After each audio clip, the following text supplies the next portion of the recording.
Schultz to a 3-year, $36 million deal. 23.5 of that is guaranteed. For the first time since 2017, the Dallas Cowboys are not going to use the franchise tag on any player. And Victor Wembanyama, questionable for tonight's game in Houston. Late addition to the injury report, got a sore shoulder. He's going to go through warm-ups, and then, well, they'll decide if he'll play or not. Joe Reinagel. The third time in 7 seasons, the San Antonio Spurs are the NBA champions. Jason Minutes. They go back to big day as Super Bowl champion. Dallas 52, 17. It's the Blitz on 94.1 San Antonio's Sports Star. It is the Blitz here on 94.1 San Antonio Sports Star. He's Joe Reinagel. I'm Jason Minix. Happy Tuesday. It's only Tuesday? It's only Tuesday, but it's a happy one. I mean, sure. Of course it is. Why are you happy on a Tuesday? Why not? It's a day that ends in Y. There you go. You're above. I got it. I'm not really hangry at this point, but close to, right? You know how when you start to get hangry, and then you eat a little something, and then you get less hangry, but you're still not where you need to be. It's kind of how I am with lunch. We had a meeting, one of them Zoom meetings with different people at noon or 12:30, whatever time it was, right? And so then it's all right, it's over, and it's like, I don't know, 12:45. Anyway, so I call a sandwich delivery place that normally they give you the sandwich before you can hang up the phone. Quick. Right? Yeah. Although, granted, I haven't ordered a lot from that place in a long time. Apparently, things have changed. So I'm looking at my phone. I call them and order my sandwich at 12:48. And I don't know, about 1:40, it's like, where the hell is my sandwich? And so I called the lady back, and boy, I learned more about the back end of their operations than I care to know, because all I really want is my sandwich and to be able to eat before the show starts. Of course, sure. Which, by like 5 minutes and half a sandwich, I'm sort of there. Almost there. You didn't finish it? No. I'm getting close. Is it cold? Was it cold? Or it's supposed to be cold? I see what you're doing there, man. See, this place apparently is down to one driver when they used to have a bunch. Right.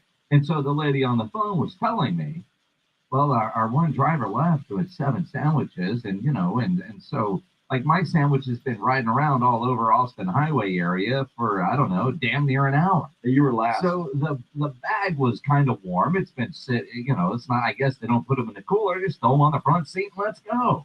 Why not? So my cold sandwich is kind of lukewarm. But there's no tomatoes on the sandwich.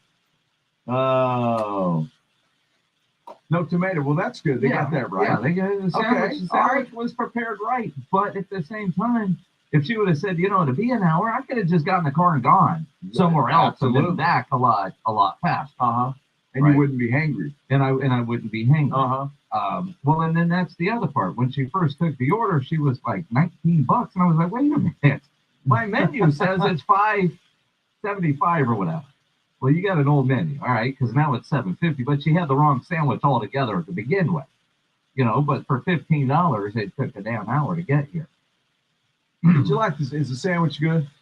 Yeah. No. All right, then. I mean, that's generally why I don't order from there. If I'm going to get a sandwich or want a sandwich, there's lots of good places to go. The advantage of this place is they bring it to you quickly. Now they just bring it to you. Eventually. they We should have called me. I'd have stopped and got you something. Well, you were in the same meeting. I get it, but I didn't get here till. See, you have to do other meetings around this point. Big announcement that I don't coming have up. to do. Yeah, there's a big announcement coming up later in the show, and I had a lot of meetings about that today. Oh, really? Yeah. All right. Well, Yeah. you gotta fill me in. Yeah, you're aware. Okay. I mean, do you want to make the announcement now, or do you want to do it later? Well, I mean, we're gonna do it later because we got a special guest coming up, but I'm excited. Maybe that's why I'm so happy on this Tuesday. That's got to be it. Mm-hmm. I know Eloy Tiarina's happy. Look at this. He says he just got hitched yesterday. Eloy, congrats, brother. I got questions. Well, and you don't want marriage advice from me. No, you don't. I'll offer all the marriage advice Yes. there is. Yes. Yes, dear. Just And move on. uh-huh. That's not true either. I thought that he was already married Well, no, he was I know he was dating a young lady, and and just engaged. everybody is just goes to show you that guys like Eloy is a nice guy. There's Yeah. somebody for everybody. There really is. Yeah. There really is. I Uh-huh. mean, I'm sure she's more interested in the companion pass, but that's part of it. Congratulations, Eloy. That's Yeah, awesome, Congrats. Got married on a Monday. That seems kind of random. dude. Well, no, I got married on a Monday. Maggie and I got married on a Monday. It was great. What do you get a discount on the hall? Well, I know you perhaps. guys just went and saw a judge. No, we saw a sheriff or Well, something. same damn thing. Whatever You it know, is. somebody that took an online course, paid $19, and they could marry you. I suppose the guy was like a justice of the peace in where's Fredericksburg? Gillespie County? Sure. All right. So had the whole mustache, the whole, Oh yeah. this dude looked like a great for the wedding picture. yeah, he was fantastic. Took about 5 minutes, Uh-huh. and it was perfect.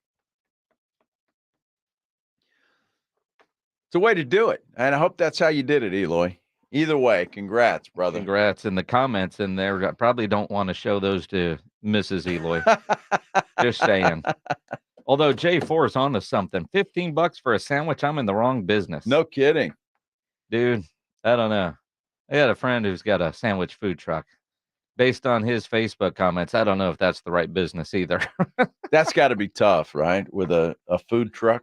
Well, I mean, because you got gas and, depending where you're set up. But yeah, well, we'll see. The sandwich is $7 and the delivery fee is $4. And then you got a tip. And, when it's all said and done, it's $15. So that begs the question: for an hour late sandwich, you're still tipping? Yes. Wow. Yes. How about that? I'm still going to tip. Nice. Now, did you tip as much as you would have had it been here in 10 minutes? Well, because I was worried that, yes, the answer is yes. It's Okay. $15, right? Which is probably a damn near $4 tip, right? Because the sandwich cost and then the delivery fee and whatever. And I already forgot what she said, 11, whatever. And here's 15. I left it at the front desk because I didn't know if the sandwich was going to make it before the show started. So Iris was, took care of it. And, I assume Iris didn't take any change. So, just tip it out. Well, that's good. So the tip and the delivery fee were more than the sandwich. Yes. When it comes down to it, yes. Yes, they were. Yes. Oh, my. Although if I'd have known I was like number 7 or 9 or whatever on the delivery list, I would have said, never mind. They don't tell you that. Well, of course not. They want your business. Well, and they have a 5-minute delivery area, so you expect to get your sandwich within 10. So a couple minutes to make, get in your car and come this way. So they don't have one of those like guarantees, like one of the pizza places had like that Domino's before. back in the 80s. Is that what it was? 30 minutes fast or free? Yeah. They don't have that? No. No. But, she's not supposed to tell me this, but coming soon, they're going to start teaming up with Uber Eats so they can use their drivers when they're busy and short on drivers. She told you that. Yeah, but she's not allowed to tell me that. Oh. But that's coming soon. So well, if you why are you telling me that? If you're ordering again later, don't think this is going to be the norm because they realize they've got an issue that they've got to fix. So in other words, call back. I mean, you heard me on the phone with that lady. I was like, all right, man, I'm just making sure you didn't forget the sandwich. Like, it's on the way. Cool. It wasn't that. I mean, you didn't just, I mean. I heard wait a minute, my menu says $5.59 or whatever the hell it said. Yeah, it's an old menu, sir. It's the one you brought last time you were here. They put a new menu in this bag? Inflation. Yeah, they didn't put a menu in this bag. Normally they do, but whatever. Oh, it's a great Tuesday. Pledge, man, I tell you what, if you order a sandwich now, you might get it by tomorrow. I'll go ahead and take my chances on just getting one after work. I think I'm working on the same time period. Yeah, that's a great looking shirt there, by the way, Pledge. If y'all are watching on YouTube, you can see Pledge's Oilers throwback. I love it. That's the one thing Pledge and I have in common. Oiler fans. The love of the Tennessee Titans? No. He stayed with the city of Houston. I did not. Yes. I left. I have no loyalty to the city of Houston. What brand of shirt is that? It's a Nike. Is that Nike? So that's actual Tennessee Titan throwback. No, got it in Houston. That doesn't mean that they weren't selling Tennessee Titan throwback in Houston. What I'm saying though In is the there's team store? huh? In the team store? Sure. I Well, mean, Titans do own the Oilers. I mean, if you bought, so you bought that at the, you bought that at They the, do. you bought that at the team store. So you technically bought Tennessee Titans gear from the Houston Texans. Thanks No. for supporting the Titans, Pledge. You're a good man. Well, the Texans aren't selling Oilers gear. Houston Oilers gear. No, you don't. You understand how it works. Any Oilers gear that's new, like that one, that shirt wasn't made in 1977. So that's technically Titans throwback gear, even though there's nothing Tennessee on it, which is the way they sell it. And if they were selling it in the Houston Texans team store, then technically they're selling Titans throwback uniforms, which happens to be the Oilers. And it's a great country. It really is. Good for the Although Tennessee there's that- Titans to sneak some merchandise into the Texans store. Well, I mean, Amy understands where to print money. Sure. I mean, it's like Jerry Jones used to, well, still does, but he owns that, what's it called, Fans United store. That sells everything. Of course. Yeah, Jerry's got his hand Of in all that, course. not just cowboy gear. He's making money off of every fan base out there. But there's that T-shirt shop, Homage, that sells really HOMAGE. They have great shirts, and they've got a lot of Oiler throwback stuff. Which belongs to the Tennessee Titans. So and I think we've got that straight. Well, I think, see, Pledge bought Tennessee Titans gear. he did. These T-shirts are actual Houston Oiler throwbacks. I think that's the difference. No, Because- the 'cause it Tennessee li- Titans Because it own the literally Houston says Oilers. Houston Oilers on it. Well, So that makes it Houston Oilers. well, it doesn't matter. Because I get a ton of ads from them now because I bought my wife a shirt from there with Houston the Oilers shirt. Seattle Seahawks throwback because it looks cool. And they've got great cowboy gear and Oiler gear if you're interested. Uh-huh. That's actual Oiler gear, not Tennessee Titans No, stuff. the Oilers logo belongs to the Tennessee Titans. Period.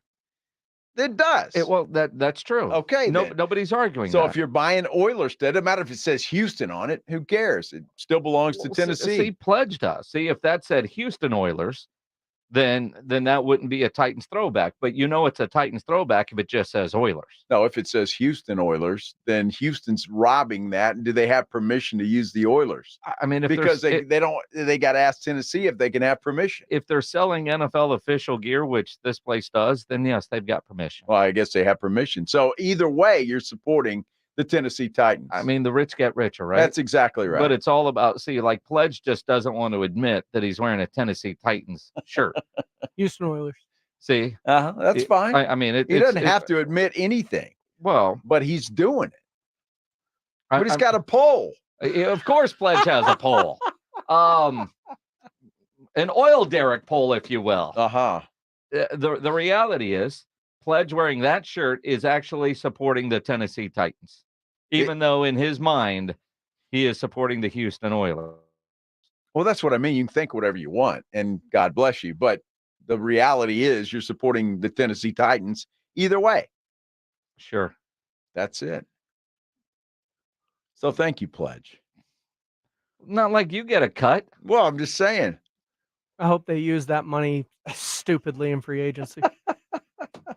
Dude, I really don't care what they do, honestly. It's just the fact of the matter. We just want to get it right. Get what right? Amy's not going to give that Oilers stuff away. No.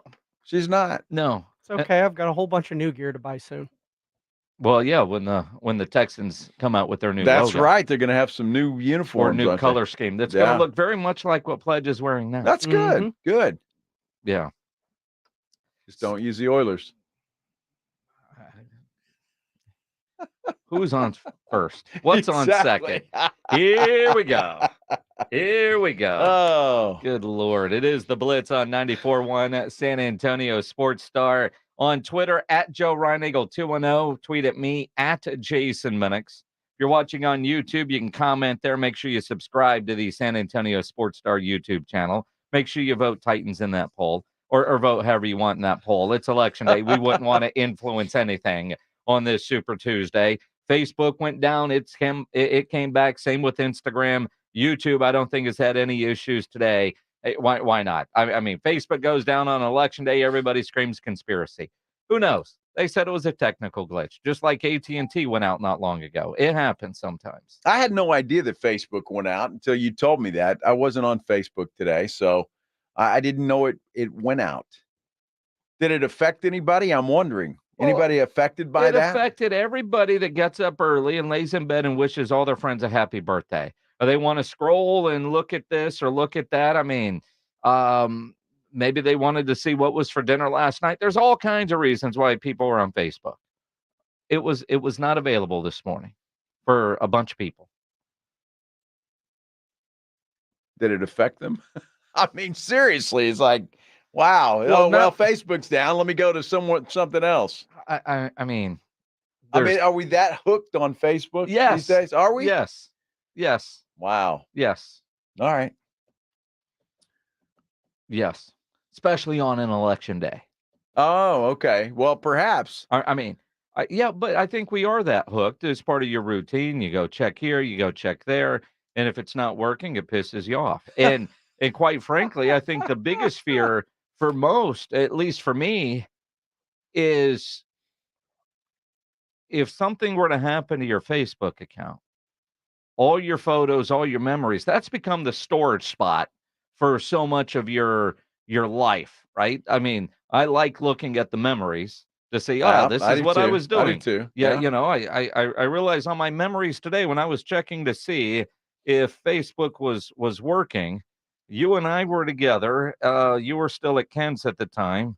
How many years ago? Look, Facebook is apparently not working right now, or mine isn't. At least it's not bringing up the memories. But we were in Arizona at spring training. Let's see, when was this? Oh wow, 7 years ago. We were all in Arizona. If you're looking on YouTube, you can see my photos at spring training for the Texas Rangers. Dude, those were a lot of fun. That's back when the Rangers used to come to San Antonio and play a game in the Alamo Dome. Yes. So yeah, it's part not of letting Big me. League weekend. It must still be down because it's not letting me log in. Well, I was fine. You in? But here's, and remember we were all leading. It was you, me, Rob, Marcus, a couple other dudes. The triple play. Hot dog wrapped in hamburger, wrapped in bacon for $8.75. Oh, I remember that. And we all ordered that. We all thought that was going to be the greatest thing since sliced bread. It wasn't bad. And there's a photo of it. It looked all right. And then after you had a bite, you realize this was a bad idea. That was good. Yes. That was 7 years ago, Joe. Wow. That hot dog looks like it's 7 years old, too. Yeah, well, I mean, it was... 11 years ago, Datwin and I were broadcasting live from a USAA location. I mean, a year ago, we were playing golf at the Golf Club of Texas. Yeah. That's what I use Facebook for. Wow. Well, I can't get on. Well, so I guess it's still down. Well, maybe you just got it. Well, no. I mean, maybe for you, I was just on. It seems to be working fine. Speaking of the Golf Club of Texas, our golf tournament coming up in less than 3 weeks. Get your team signed up. SASportsStar.com, brought to you by Flight by Yingling and Sierra Auto Group. We're going to have the after party at 90 Proof. It's going to be a good time. March 25th, SASportsStar.com. It does benefit the Will Smith Foundation. 90 Proof Bar and Grill looks like a fantastic spot, 10 minutes from the golf course. Going to be a good time. Always is. Looking forward to it. So, lots of NFL news. Lots and lots of NFL news. And lots involving the Dallas Cowboys. No real surprise because look at their free agents. Cowboys aren't going to use the franchise tag on anybody. First time, though, since 2017. That makes it newsworthy. It does. Especially if Tony Pollard was hoping, well, maybe they'll tag me again. They're not. Not going to do it. You look at the other free agents, none of them are tag worthy, except for maybe Dak Prescott, who can't get tagged. So no tags, but it is interesting that we're still talking about the Cowboys culture. And it's an interesting offseason narrative on the Cowboys culture. Is it a bad culture? It's not like a player. Anybody has complained about the way things are run, except for Dan Quinn's departure. Was he too buddy with the players instead of, having a traditional coach, player, boss, employee type of relationship? And lots of culture talk. Some say it's BS. Others say maybe there's something to it. I don't know. But RG3, Robert Griffin, this morning on ESPN, in talking about the Cowboys' problems, he lays the responsibility for the issues with the Cowboys on one person's feet. I think Dak has proven that he can be the quarterback for the Cowboys to go win a Super Bowl. I think he played at an MVP level the majority of the year last year. So Dak Prescott isn't necessarily the issue. The issue is Jerry Jones and the culture that he has created there for the Dallas Cowboys. If you really think about this, that star on the helmet has become more notorious for getting guys into big broadcast positions post-playing career than it has for them to win a Super Bowl on the field in the last 25, 30 years.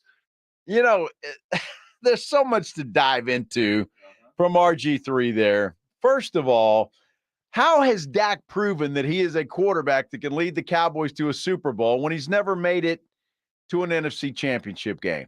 That's number one. So I'm not sure where he's getting that from. Here we go. Because obviously he hasn't proven that. So RG3's wrong there. And I just wonder, why are we laying the blame at the feet of Jerry Jones? And I say that because everybody at the beginning of the season, you included, Jason, this could be a historic defense. Yep. They've put it together. They've got weapons. They've got this. This is their opportunity. Jerry Jones put a team around Dak Prescott last year, and he still couldn't get it done. So how do you blame Jerry Jones for a bad culture? First off, when you look at Jerry Jones, he is the one consistent for the Super Bowl drought that the Cowboys have gone through, right? Whether you're talking about from when Bill Parcells was the coach to Chan Gailey to Dave Campo to Jason Garrett to Wade Phillips to where they are now. The one consistent is Jerry Jones has been the general manager. Okay. He's been the guy in charge. There's not a player that is still a part of that organization as a player from, the last Super Bowl win to where we are today. The only consistent there is Jerry Jones and Stephen Jones. Okay. Right? So, and he sets the tone for the culture. Now, I think RG3 is way off on a couple of things because, Troy won Super Bowls and has a TV job. Moose won Super Bowls and has a TV job. The only one that didn't is Tony Romo. Witten failed at television, but I do know a lot of guys are doing some sort of broadcasting because they were part of the Cowboys. But Greg Olson has proven you don't have to be a former Cowboy to get a good job on television. Carolina Panthers. That's low-hanging fruit, RG3. Now, as far as Dak Prescott, yeah, he hasn't gotten it done in the postseason. But when you hear RG3 say he's proven to be a capable high-level quarterback in the National Football League. He was second in MVP voting. Except when the bright lights are on. Well,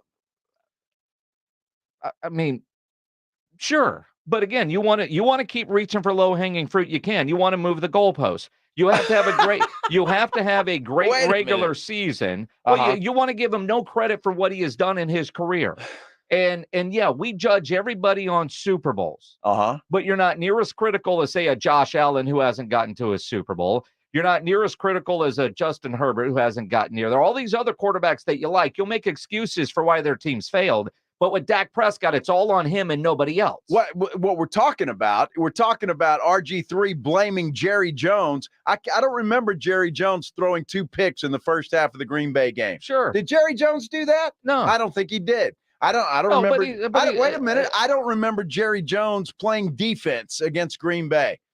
I didn't see him out there. Was he out there? Well, didn't see him out there. But he put together what some called could be a historic defense. Yep. He put together an offense that was leading the league in scoring and everything else. All true. So how do you blame Jerry Jones? I don't get that. You can't blame Jerry Jones for putting a team on the field that didn't perform. And you can, and I think RG3 did, because you're right. Jerry didn't throw an interception. He didn't miss a tackle. But if Jerry Jones is setting the tone for the culture of that locker room without the accountability, when, allowing the coaches the ability to discipline, or making sure there is a chain of command, that a player can't bypass a position coach or a coordinator, it can go straight to the owner. If that's Jerry's fault?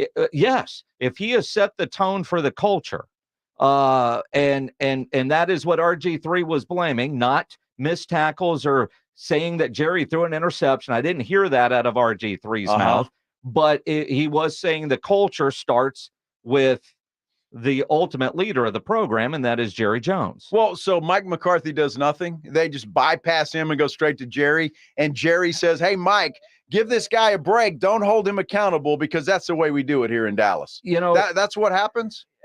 To a degree. I mean, we have seen players in the past that have bypassed the chain of command. And RG3 grew up as a military brat. He understands chain of command. As do I, growing up as a military brat and being in the military. You don't jump chain of command. There is the process there. We go back to when Garrett was the head coach, Dez trying to bypass everybody to just go meet with Jerry, or Jerry thinking that he's meeting with these guys. And, and to a degree, RG3 had that with Dan Snyder when he was a player in Washington. He thought that's the way it was. And he has talked about it post his playing days, that his teammates didn't like him. He didn't know any better, because he was just treated different as RG3 coming in. That, what do you mean you guys don't just pick up the phone and call the owner? So I just so I'm clear, the entire losing, it's all Jerry Jones's fault. Nobody else has got any. Nobody said that, including RG3. He did say that. It's exactly what he said. This is not Dak Prescott. Can we hear that again? On the culture of the organization. He says that starts at the top with Jerry Jones. See, I don't know what else Jerry has to do.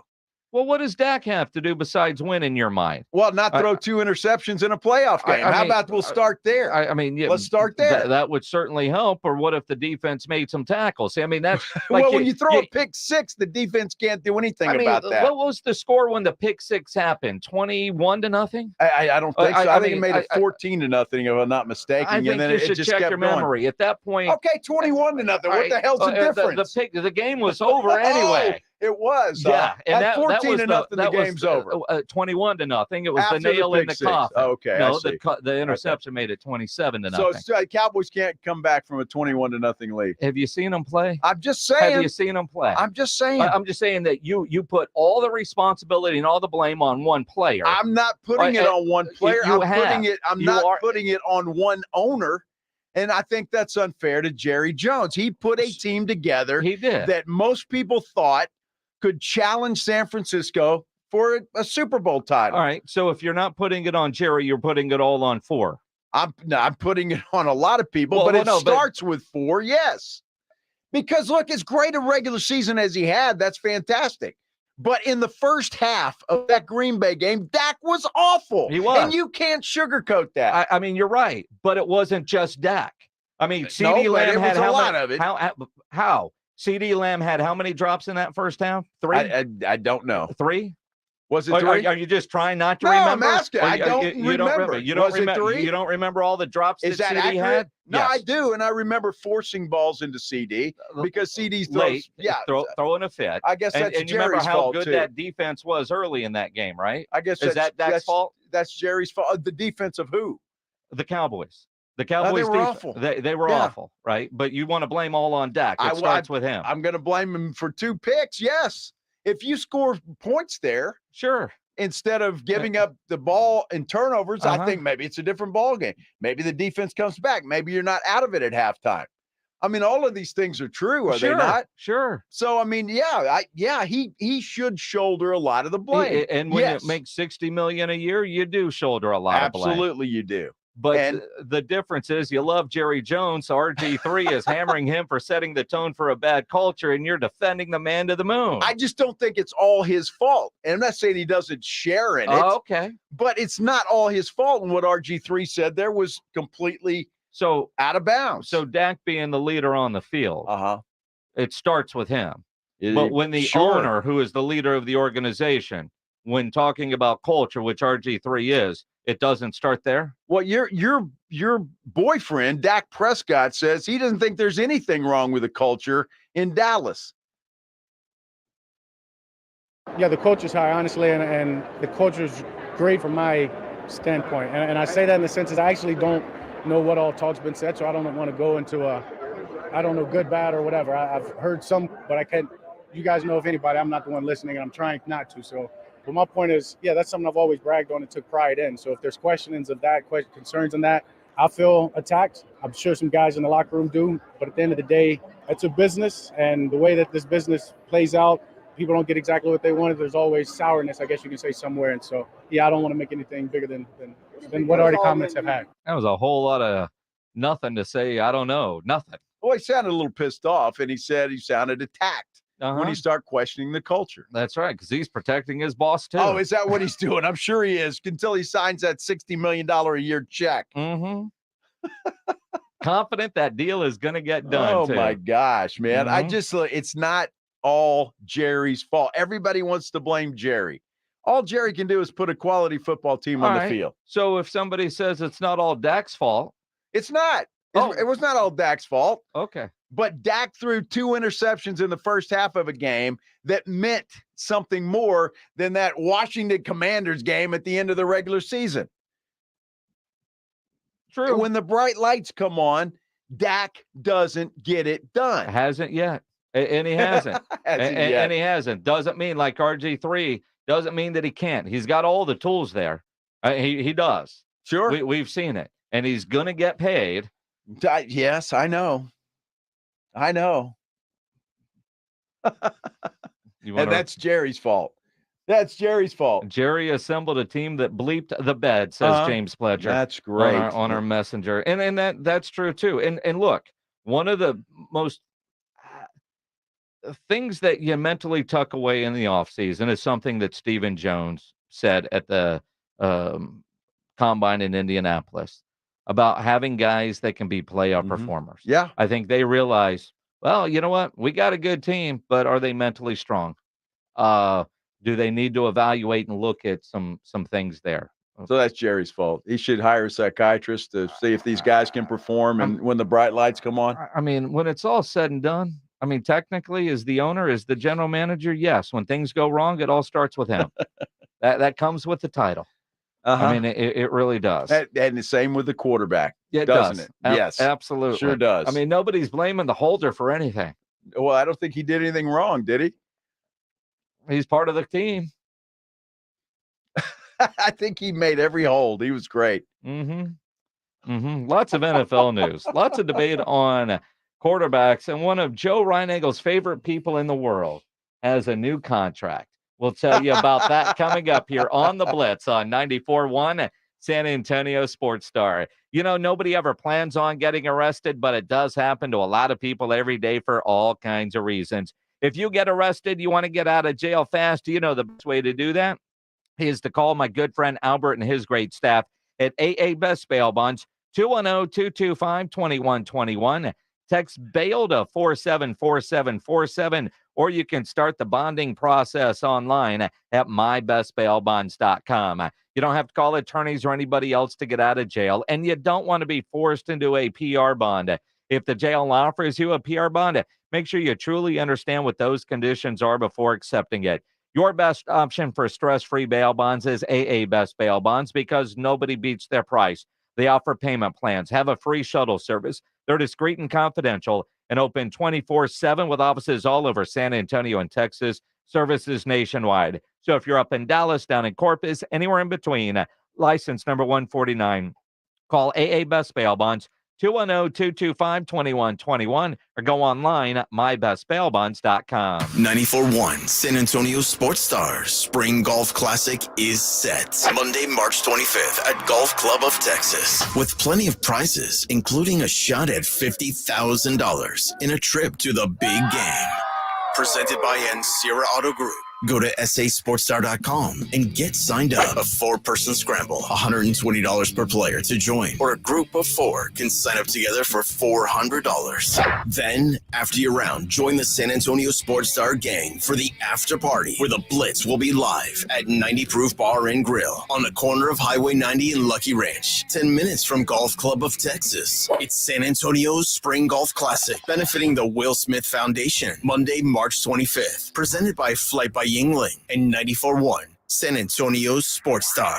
We're going abroad for the first time in years, to Spain. So we started using Babbel. And started learning Spanish fast. With Babbel, you can start having conversations in another language in just 3 weeks. ¿Cómo te llamas? ¿Cómo te llamas? When you learn a language, you want to actually use it. Babbel is designed with that goal in mind. In just 3 weeks, we're starting to have conversations in Spanish. Gracias, Babbel. Babbel, language for life. Now try Babbel for free at Babbel.com. That's BABBEL.com. With no fees or minimums and no overdraft fees, banking with Capital One is the easiest decision in the history of decisions. Even easier than choosing Charles Barkley in a pickup game. We'll take Barkley. Ha! First pick. Sorry, kids. Yep, even easier than that. With no fees or minimums and no overdraft fees, is it even a decision? Okay, here's the plan. Pass me the ball every time. This is banking reimagined. What's in your wallet? Terms apply. See CapitalOne.com/bank for details. Capital One NA, member FDIC. Hey, poker players, the Big Blind is open. With a true Vegas feel, the Big Blind is the premier poker room in San Antonio, featuring an upscale environment catering to players from all abilities. Whether you are seeking high-octane tournaments or lively cash games, the Big Blind has a game for everyone. The Big Blind at 281 in Redland Road, just down from the Roo Pub, offers daily cash games to daily, weekly, and monthly tournaments. Learn more online at thebigblindsa.com. The Big Blind at 281 in Redland Road. Listen to this station anytime, anywhere on Odyssey. Odyssey is your new audio home for all the music, news, sports, and podcasts that matter to you. Odyssey. That's AUDACY. Injuries happen, and when they do, skip the ER and get to the Ortho Now Injury Clinic by TSAOG Orthopedics and Spine. Ortho Now provides walk-in care for injuries like broken bones, dislocations, sprains, and strains. Conveniently located in the Corey area with extended hours Monday through Saturday with on-site x-ray casting and bracing, Ortho Now has everything you need to treat your injury, and best of all, no urgent care or emergency room copay. Learn more online at TSAOG.com. When your business needs an electrician, for over 35 years, the family-owned Hill Electric has served San Antonio. Powered by relationships with dedicated estimators who analyze the issue, research cost-effective solutions, and clearly communicate the options without charging you a dime. A proven process that allows you to continue focusing on your unique purpose. Call Hill Electric at 210-404-9074. That's 404-9074. Or hill-electric.com. It's the Morning Huddle with Rob and RJ. Wednesday on the Morning Huddle, the franchise tag has come and gone. Saquon Barkley is ripe for the taking. Do the Cowboys want him? We'll look at free agency as it stands. The Spurs visit the Rockets on Tuesday night. Did they get win number 3 in a row? And more importantly, did they match NBA history? We talk about it at 6 a.m. on the Morning Huddle.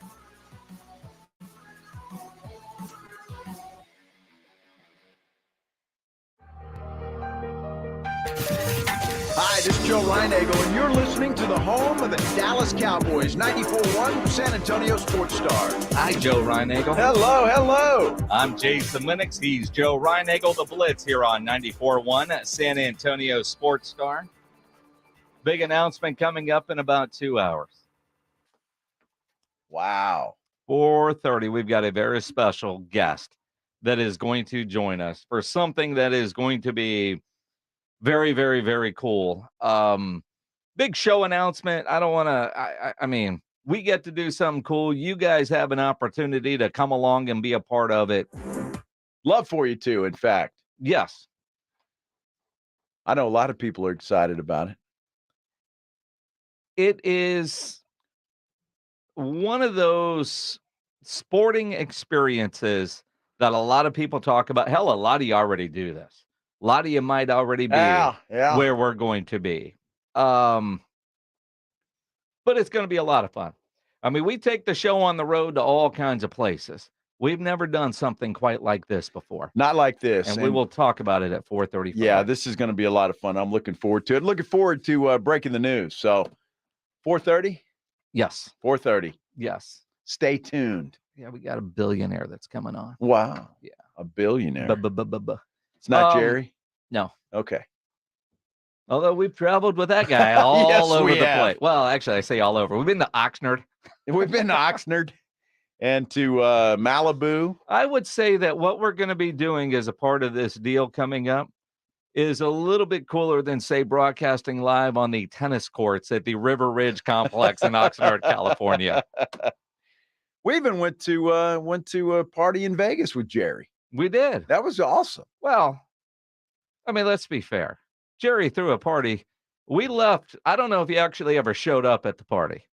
I mean, to be honest. He didn't make an entrance if he did. Well, I mean, we left. Yeah, well. I mean, we were going to the El Cortez. El Cortez, baby. But while we were there, it was a schwanky party on the 66th floor of Resorts World that also has a casino up there. Who knew? I mean, apparently rich people know that stuff. I because guess so. I didn't know, and we walked into it, and we realized we could not play there. We couldn't play one hand. Not unless you took out a second mortgage. Even that. Let's just say that, I don't know about you, but my ATM card has a limit. Now, if I need more money, I can go on the app and sure, but generally speaking, I think it's like $600. Yeah. Right? I couldn't have gone to the ATM machine and withdrawn enough money to play one hand up there. It's funny because we walked into this casino and we were like, ding, ding, ding, ding, ding, ding, ding, ding, ding, ding, ding, ding, ding, ding. I don't know if it was that bad. It's just you know, they realize who belongs and doesn't. Yes, yes, and yes. Oh, they were very nice. However, the nicest dealers I've ever seen. Yeah, I mean, they were great. No wonder they could separate rich people from their money. Absolutely. I mean, before you know it, it's gone. Yeah, but yeah, I was like, oh, this would be fun. Let's play a hand. Minimum is what? Am I ready? How much have I had to drink? That has a lot of zeros. A lot of zeros, yeah. That's not. You notice there weren't very many people in there. Were a couple of people gambling, though. Yes. Yes. You know, but when that's not five. Oh, yeah, we got to go. So we went back in and got a free drink. Yeah. on Jerry's tab. On Jerry's tab. And then we went to the El Cortez where we expected $5 blackjack and it was 15 because it was Super Bowl week. Yes. That's all right. Well, that was all right. We had a good time. Actually won money there. So it's good. You won money at all kinds of places. I did. I mean, you won money at the seediest casino I've ever been to in Las Vegas. You know, one of those where they got to buzz you in. That's right. I did. I forgot about that place. How do you forget about that place? Dude, I won $100 there. I don't know how. I think they had to shut the door. They had to close for a while. Miguel Martinez says, I bet the announcement has to do with Vegas. It's the only thing that can make these guys that happy. Dude, stay tuned. 4:35, man. 4:35. You know, there are a lot of things that I know make Joe Reinagle happy. Talking about his love for Dak Prescott is right up there talking about his love for one Dalton Schultz. Oh, yeah. Dalton Schultz got paid today. The Houston Texans have signed that guy to a 3-year contract worth $36 million, 23 guaranteed at signing. So today, or whenever he actually signs the thing, $23 million and change for Dalton Schultz. And there is nobody happier than one Joe Reinagle. Absolutely. I'm thrilled for Dalton Schultz. I can tell. I am thrilled for the guy. I was trying to think, and I want to say that that's very similar numbers to what the Cowboys offered Dalton Schultz. Is it not? It's probably a little bit more, and maybe the guarantee is a little bit more, but I want to say it was a 3-year, right around $10 million a year. Yeah, I thought, and without Googling it, and I suppose we could, Pledge. Pledge is our Googler while we're on the air. Yeah. But I thought the Cowboys was like the 3-year $27 million, so about $9 million a year, and who knows what the guarantees were. But he bet on himself and he lost, and ended up playing on the franchise tag or the 1-year deal with Houston, and that's worked out well for him. Dalton Schultz, I know you never liked the guy, which I don't understand, but for the amount of money that he was asking for as a non-blocker, although his blocking got better that last year in Dallas and his blocking was solid last year in Houston, and quite frankly, it has worked out for both, because the Cowboys got lucky with Jake Ferguson turning into the guy that he turned into last year, and you don't miss a Dalton Schultz, and the Texans found a guy that they like, that C.J. Stroud likes. He was a security blanket for Dak Prescott. He's now a security blanket for C.J. Stroud, but he fits better with what Houston is doing, and clearly Houston is willing to pay him a lot more than Jerry was. Well, here, according to this article that I'm reading here, it was a 3-year, $36 million contract that the Cowboys offered him, and Schultz turned it down. Okay. And so, good for him. He bet on himself, made $8-9 million last year with Houston, and now they've rewarded him. Basically, though, the same contract, although the guarantee is a little bit more. Well, and again, though, did he? So if it's the same, I thought it was a little less than that. So he played the 1 year on the franchise tag for 10. But ultimately, if he ends up signing 2 years later for the same money that he was offered 2 years ago, I don't think he didn't win.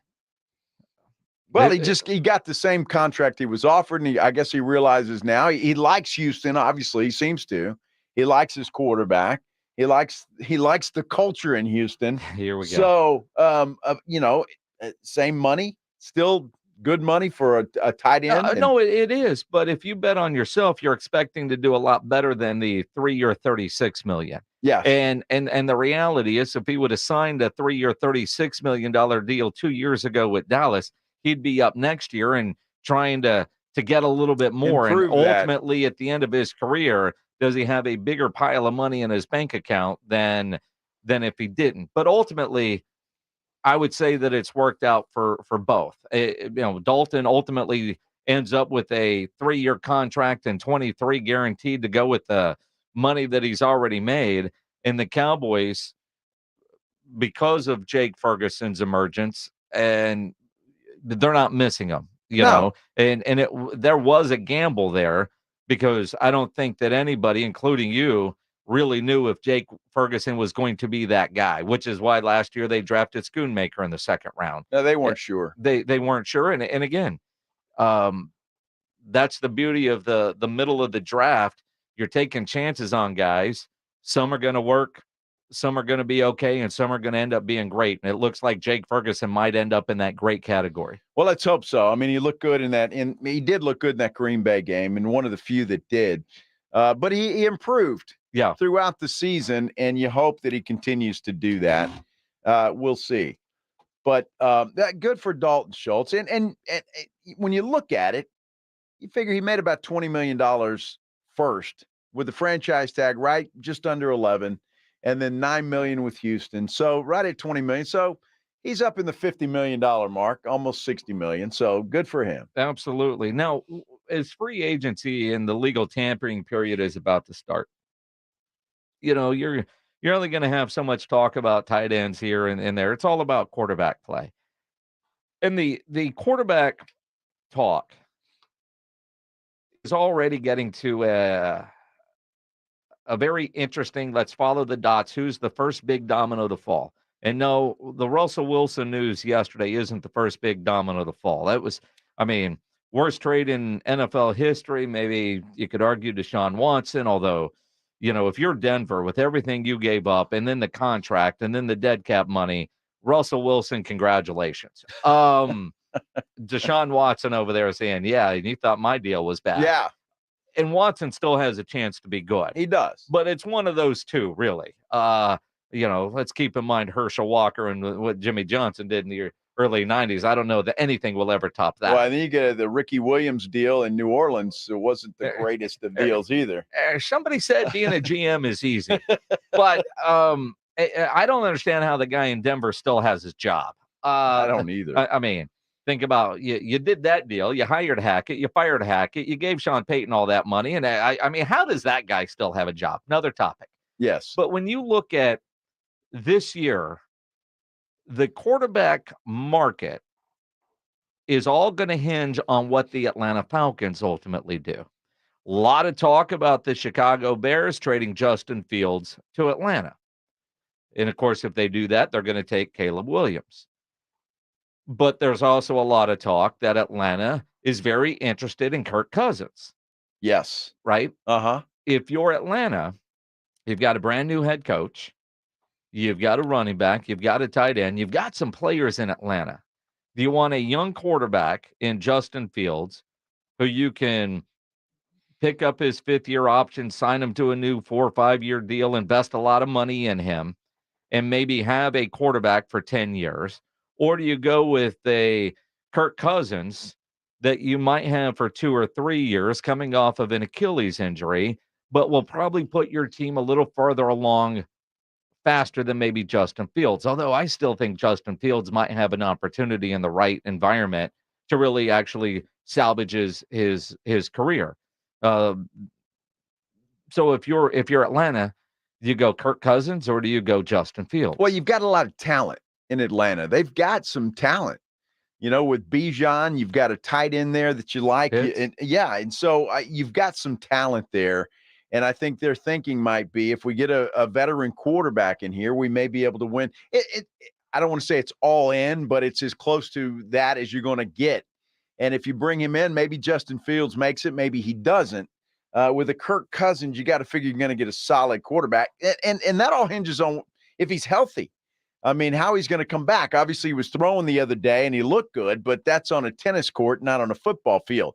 Mike Florio from Pro Football Talk is saying that Kirk Cousins is moving his family to Atlanta as we speak. Now, that's what Florio's saying. I'm just passing that along, but it's interesting, and all signs point to Kirk Cousins being the quarterback in Atlanta. Now, Justin Fields is from the area. Kirk Cousins, is he going there because that's where work is going to take him, or is he going there because that's where the family wants to live? I mean, it's interesting because it's a little early, but if Kirk Cousins does move on to Atlanta, that could benefit the Dallas Cowboys. Sure, it could. Because Rich Eisen is theorizing on his show on the NFL Network that Minnesota could be interested in a clipboard holder of the Dallas Cowboys. A possible solve at quarterback for the Minnesota Vikings is a native of the state, and his name is Trey Lance. Whoa! Trey Lance is a possible solve for the Vikings. So if you're Jerry and Minnesota calls, do you want a third and a fourth, a third and a fifth? A fourth just to get your money back? Well, I mean, I think you got to get a little bit more than what you gave up for him. I mean, well, it depends, because it sounds like if Cousins leaves, Minnesota could be desperate, so you might be able to finagle something else out of him. If you could get a third for Trey Lance because you're having to pay him $5 million this year.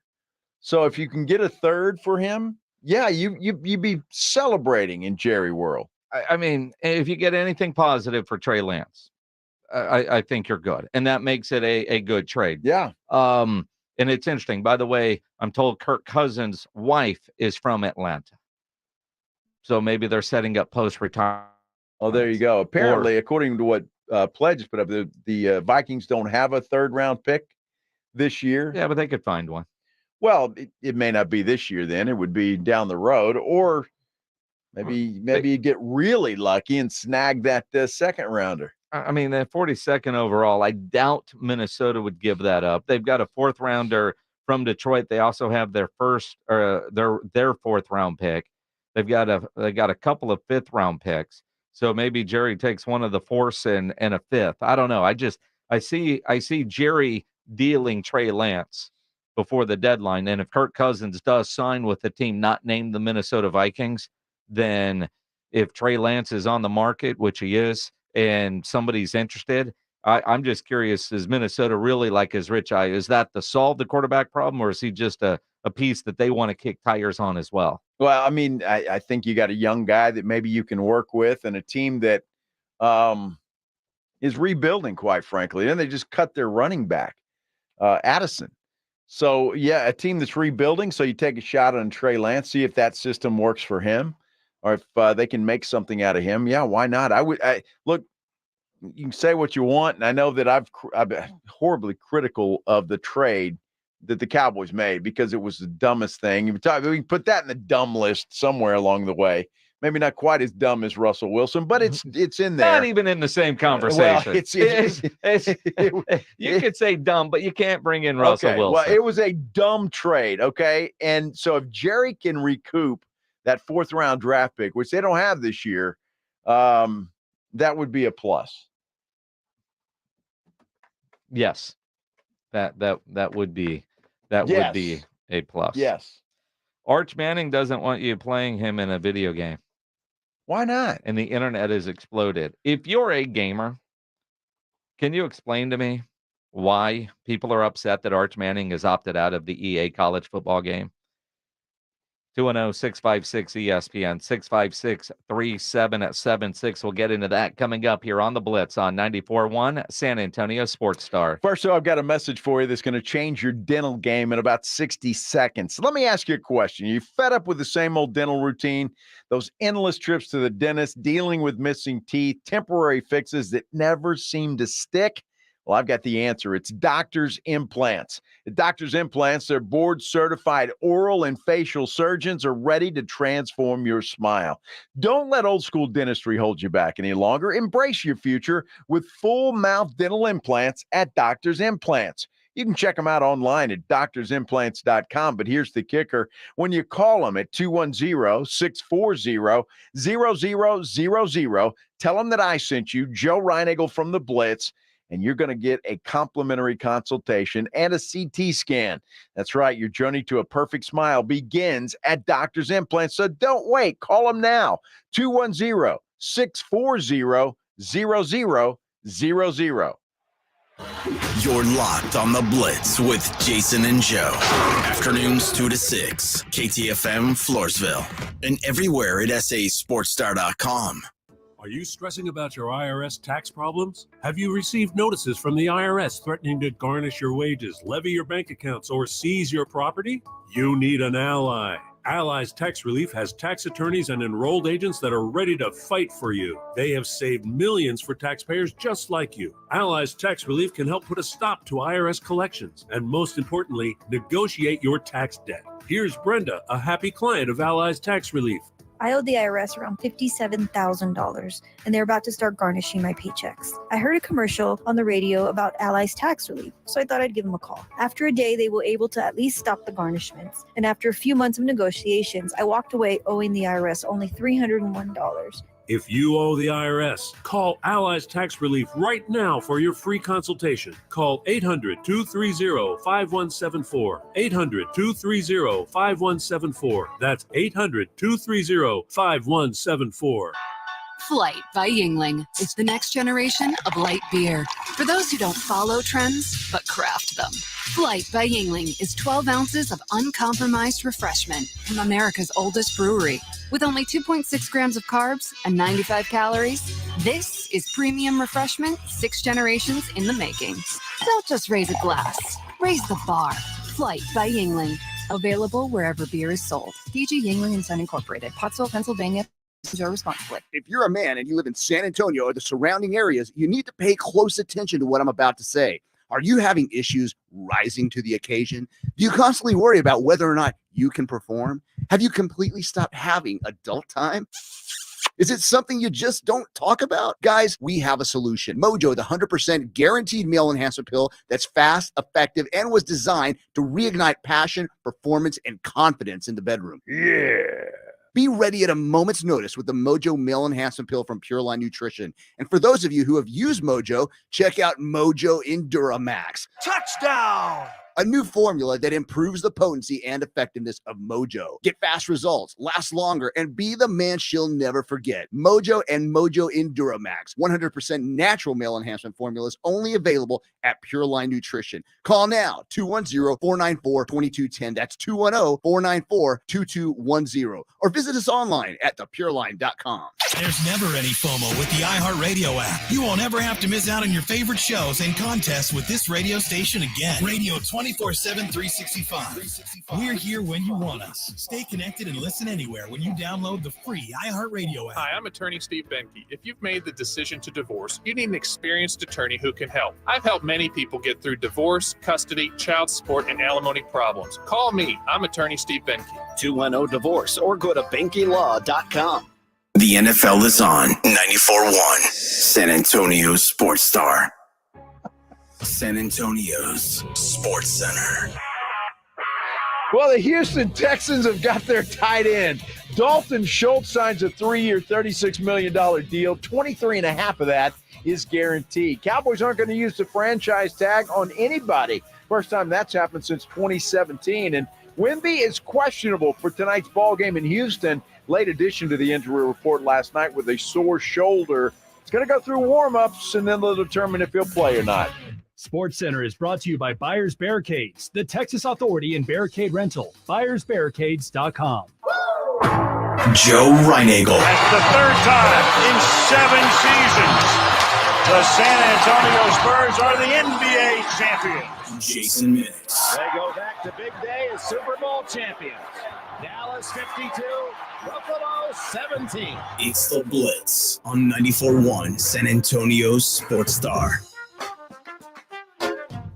It is the Blitz here on 94.1 San Antonio Sports Star. He's Joe Reinagel. I'm Jason Minix. Howdy. Your Tuesday's better than some dudes' Tuesday. Oh, my gosh, dude. I saw this laughing my head off, dude, and I shouldn't be. Well, I mean, let's just include this in the headline Blitz. This is Jason and Joe's Headline Blitz. 2 guys, 2 opinions, never enough time. Now, we're both just seeing this in the last commercial break on TMZ. God. This is a headline that just is, right? And it will lead to further discussion. The tweet, the tweet, what could be worse category? Yes. A Las Vegas hotel guest was stung in his testicles by a scorpion while asleep in bed, causing him to wake up in incredible pain and utter shock and terror. You think? Some things, you know, the old headline saying, keep it short and simple, or keep it, whatever. Keep it simple, stupid. Yeah, that's it. Causing him to wake up. If you've got stung in the testicles, you're going to wake up. Well, yeah, in pain and shock and terror. Yes, all of the above. And then when you find out what hotel, you go, you're kidding me. But what could be worse? I don't know. You asked me that question, and I immediately said the scorpion. But you rather have bed bugs or a scorpion bite you on the package? I mean, bed bugs, like that's your biggest fear going to a hotel, sure, right? Or anywhere, Airbnb, whatever. Bed bugs, just because they're a pain in the ass and they're gross. It's bed bugs.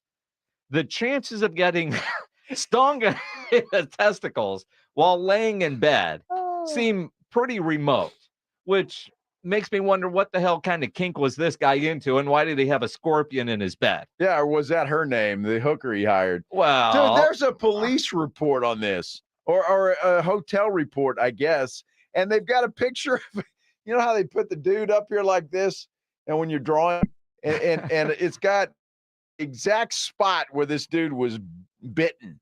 Well, and I mean, if I'm just looking at the photos, his Reebok underwear, he was wearing drawers, and those are, you know, not baggy. So that scorpion had to do some work, or did he get bit through the undies? Dude, it says this took place in. It says, where's the incident take place? In bed in suite. And he has to describe it. He said, I've been bitten by scorpion at my groin and testicles. He managed You imagine filling out that police report? The California man managed to slip out of his briefs and snap photos of the nasty creature dangling from his undies. Yeah. He then went to the hospital for treatment. I don't know. I think if I've got a scorpion that has bit me in the testicles, taking photos is probably the last thing on my mind. Yeah, I think he's probably a squashed scorpion, first and foremost. If you can make your leg work. But the after that. No pun intended. The description in the police report. Where does it hurt? Right here. Yeah, right there. It's a picture. Well, honestly, though, what would be worse? 210-656-ESPN, 656-3776. I mean, Miguel on our YouTube channel, and you can comment there as well. Make sure you subscribe to the San Antonio Sports Star YouTube channel. Says getting bit in the ass by a snake while taking a dump. Well, yeah, that would be worse. Well, I mean, is it worse or is it about the same level of holy crap? Did that really just happen? That freaks me out more than anything. I will not worry about getting in a bed in Las Vegas and worrying about a scorpion biting me in the testicles. But every time I sit on the pot, I worry about a snake sliming up through there and biting me on the butt. Or your testicles. Or that too. So a snake bite down there is more fearful than a scorpion. Well, you can't see it coming. And obviously this dude didn't see it coming either. I mean, let's be honest here. Wow. In San Antonio, you probably had a scorpion or two in your house. Yes. Right? Yes. You know, I spent a lot of time in Phoenix. Scorpions, you know, they're around. I mean, you know, how it crawls up into bed, I don't know. I'm only assuming that it probably came in on the sheets and somehow the maid made the bed and didn't catch it. Or, you know, or when the blanket was on the floor, it crawled on there. And then when you put that on the bed, you know, because scorpion didn't crawl up the bed leg and all the way up. I mean, that's just, you know, not realistic. Dude, I mean, I can't even imagine the horror that this dude, and I'm assuming he was alone. Why would you assume he's alone? Well, I didn't know. I mean, he doesn't mention that the wife, you know, had to grab it off of there or whatever. It's just holy cow. There's no way. Dude, that would be that's a Have you ever been bit nightmare. by a scorpion? I never have, and certainly never there. No, I've never been bit by a scorpion, but I remember one time I was laying on the couch and I felt something crawling on my arm, and I just look over. I was asleep, and I look over, and there was a scorpion walking down my arm, and I just froze. I was just like, "Yeah, what do you do?" And how that woke me up, because you know I'm dead to the world when I sleep. I mean, the house is going to burn down before I wake up and get out, right? But you could just feel it crawling down your arm. I'll never forget that feeling, and waking up and not jumping and just sitting there going, this is interesting. And I just slowly got up and I walked outside and moved my arm and shook him off. And wow. Then he died. Boy, you're a brave man. I wouldn't have been that calm. I have no idea, because I didn't think I'd be that calm either.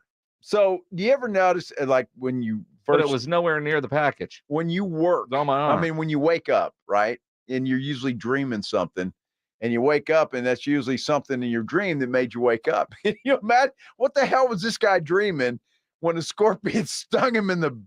Again, he's in Vegas. Whatever fetish he might, I don't know. I don't know that in that case, if you got stung on your testicles by a scorpion, that you're waking up in total shock, right?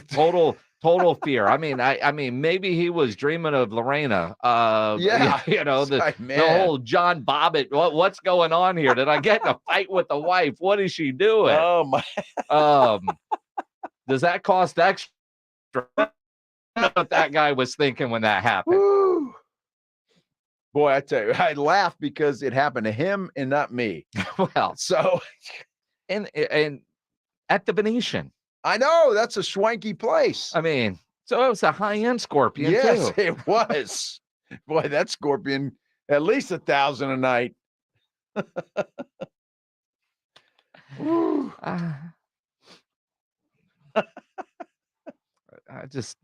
That is just the craziest story, man. What do they do in that hotel room to ensure that never happens again? I mean, do they seal it off? I mean, you can't burn the whole house down.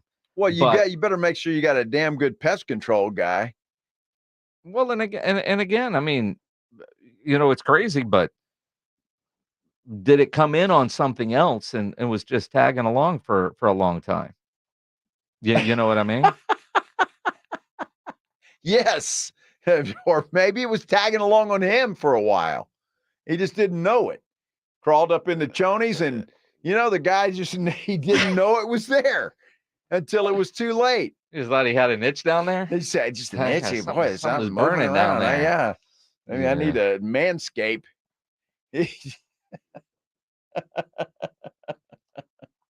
Wow. So whatever's going on with your day, it's better than this guy. Absolutely. That happened the day after Christmas, December 26th. Michael Archie? Yeah, Merry Christmas to you, Michael. Farchi. So is he suing the hotel? Is that why we're hearing about this now? It's on TMZ. Yeah. So I don't know. That's where I saw it. I was like, wow. Sometimes you see a headline and you just can't go past it. He described the sensation as somebody stabbing me in my private area with a sharp glass or a knife. Now, how does he know that? Has somebody stabbed him there before? I mean, I think you have an idea of what that might be like. I've never been stabbed with a knife or glass, but I have an idea that would be rather uncomfortable. He has no idea how the scorpion got into his bed.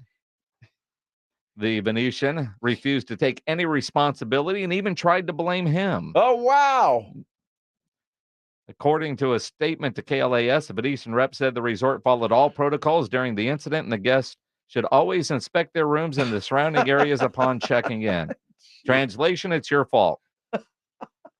But he's biting back after his traumatic experience. He's hired an attorney to explore possible legal action against the Venetian. What attorneys specialize in scorpion bites to the testicles? I don't know. Do you call the force for that? I don't know.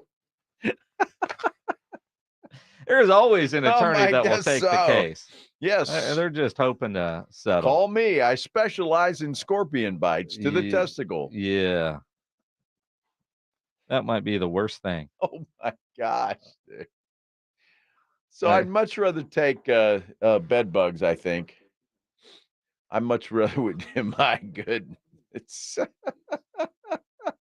That is just a terrible, terrible, terrible story. It really is. Almost as terrible as waking up this morning, logging onto Facebook and realizing it was down. That was the horror for a lot of people today. Facebook and Instagram had a widespread outage earlier today, but they got it fixed. Well, I think mine's still out. I tried it just a few minutes ago. Told me to log in, and I couldn't log in. The company calls it technical issues. They say the outage was resolved within around 2 hours, so you might have to log back in. Because some users found they've been logged out of their Facebook accounts. Others got notifications on Instagram that something went wrong and their feeds cannot be loaded. That's what happened with mine. I had to check. Am I still on the internet? What am I doing here? Yeah. Well, apparently somebody on our YouTube page said Rob Thompson thought he got hacked this morning. When does Rob not think he was hacked? That's terrible. But on Super Tuesday, on Election Day, all kinds of conspiracy theories about what's going on with Facebook. Well, and I get it, right? I mean, that's kind of the world we live in right now. So, conspiracy theories. All right. For those of you that are gamers, and pledge if you're a gamer, Arch Manning has opted out of the college football video game EA. Twitter is torching him for opting out. No, I get it. It doesn't make sense to me. I mean, it's a free $600 for him. I mean, technically, he's a backup quarterback. So why would he opt out? But more importantly, why is this a big deal for gamers? Well, it's a big deal because a lot of fans, including myself, Longhorn fans, want to play the new NCAA game. Bench have viewers hit the portal, whatever you got to do, and start Arch Manning. You're building a team. If you have a favorite player or a player that you really care about and you control the team, you get to control said player. Well, won't EA just make something close to Arch without having his name and number? Just a generic version of everything that Arch Manning is? Could be Art Manning. I mean, a lot of players have already talked about going and creating their own, basically, Arch Manning, but it would be without all the actual specifics because they do actually go in, measured the whole 9. But they're going to player have profile. something close to, like, hey, we can't call this one Arch, but this is Arch. So it will be there, but apparently neither Eli or Peyton were involved in the NFL game. They opted out of that. So maybe it's just a Manning thing. Mm-hmm. Yeah, I mean, it doesn't need the money. But again, I just don't understand why everybody's all upset. I don't and get it either. Mad at Arch for not opting in. I don't understand it either, but, it is what it is. Do we have 30 seconds? Do we have 30 seconds? 30 seconds. I went 30 seconds on the nose. All right. Will you time me? Yep. All right. Ready? Yep. Go. Live Golf is no longer going to be going in and getting world ranking points ever again. So they've abandoned that. What does that mean? First, it means that Greg Norman is pissed off, and I'm happy about that, extremely happy about that.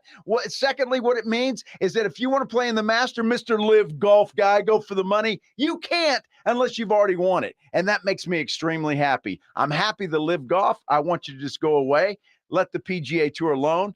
And by the way, LeBron James and somebody else, Drake, just invested in the PGA Tour. So I'm happy about that. We're coming back. Now you're at 40 seconds. Greg Are you Norman's done bitching pissed. about Live? I'm done. All right, good. That's all I get. I get 30 seconds to bitch about the Live Golf. I owe you 10 seconds. Wow. Yeah, I was told that's all I get. 30 seconds. 30 seconds. Yeah, so I feel better now. Who's in the meeting earlier? Yeah, I was Nobody told gives a damn about Live. Nobody cares. You But can't I do, talk about it in 30 seconds. and I'm now very we've used a happy whole about it. minute on this. I'm happy about it. Yeah, there you go. Yeah. Are you? Yes. And I'm glad that Greg Norman is pissed off. Serves him right. Serves him right, you livers. Livers. Get out. Mm-hmm. Spurs going for 3 in a row tonight. They've got the Houston Rockets.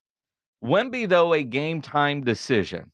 So as the Spurs are going for their 3rd straight win, which would be the longest winning streak of this sad season, Wemby may not go tonight. No. Now, with Wemby, right now the Rockets are a 7.5-point favorite. Yes. And the Spurs have done really good at covering as of late. They have. Without Wemby tonight, if he doesn't play. Yeah. But apparently late in the game the other night, and I saw this on Twitter because I didn't really pay much attention to it when it happened, but said somebody came down on his shoulder, and I had wait a minute, who is coming down on his shoulder? I have no idea. But apparently he grimaced, and I saw highlighted the video of it, and all right, but he kept playing, so I was a little surprised when he was added to the injury report. Of course, the Spurs don't have a shoot around today.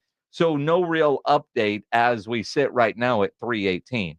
He's going to go through warm-ups, and then they'll determine whether he's going to play or not in this game. Look, as it stands right now, to be added to the injury report, I would say he probably sits out tonight's game.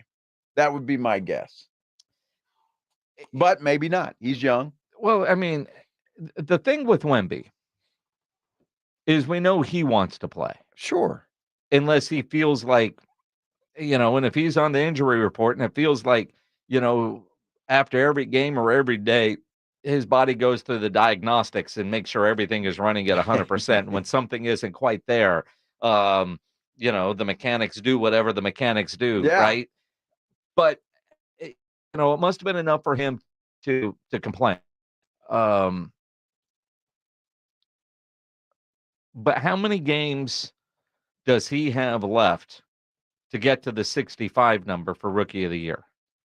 Because if you're Wemby, and we know that's important to him, and he has talked about that a lot, he wants to make sure he is eligible to win every award. And he thinks that, and even though it's an individual award, if he's winning awards individually, that means the team is having success. He's won back-to-back Rookie of the Month. So you know he's going to win Rookie of the Year if he's eligible to win Rookie of the Year. And I do expect more quote-unquote rest-type days down the stretch for Wemby, but once he qualifies to win that award. He's played 55 games as of right now. So he's got 10 left. So with 21 games left, he's got to play at least 10 of them. Yes. And if he misses tonight, he's got to play at least half of the remaining games in order to get to the 65 number, which makes him eligible. Yes. So he's got some work to do. But if his shoulder is a problem, I don't think they're going to trot him out there. They'll just make sure that he plays in the amount of games that he needs. Why would you take a chance on that shoulder getting hurt worse tonight if he doesn't need to play and then he misses the extended amount of time? Let him rest tonight, and then you'll have him back for the next game. Well, although I mean, I think here's the problem with a 65 game minimum to be eligible for postseason awards. That and granted, it doesn't impact Wemby from a financial standpoint, but there are guys when you're looking at all NBA and the different kickers that could be in their contracts and all that kind of stuff, that if you take a game where, like tonight, could you play? Probably.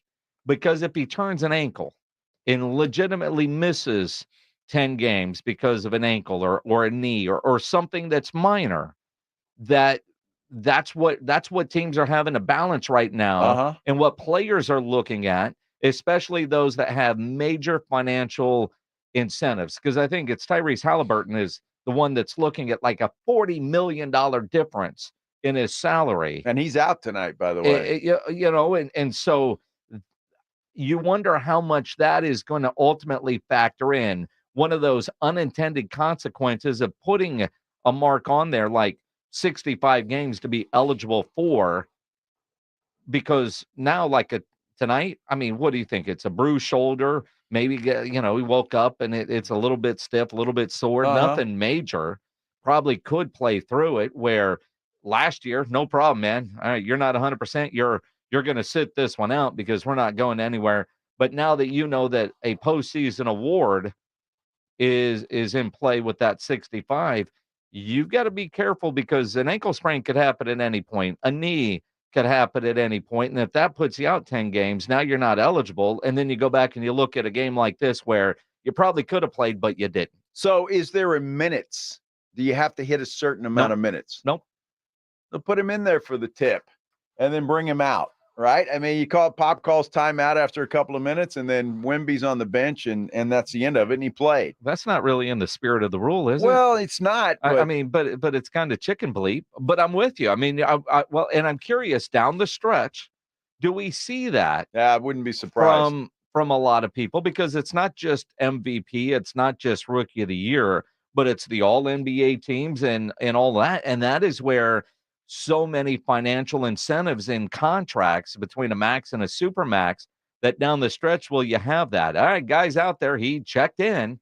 Do you actually have to play, or do you have to be just on the bench and dressed? I don't know what the rule is on that. I will find that out during the break. But look, they've got a 3-game road trip coming up, which seems bizarre to me because they just got off a hell of a one. Houston tonight, Sacramento on the 7th, which is Thursday.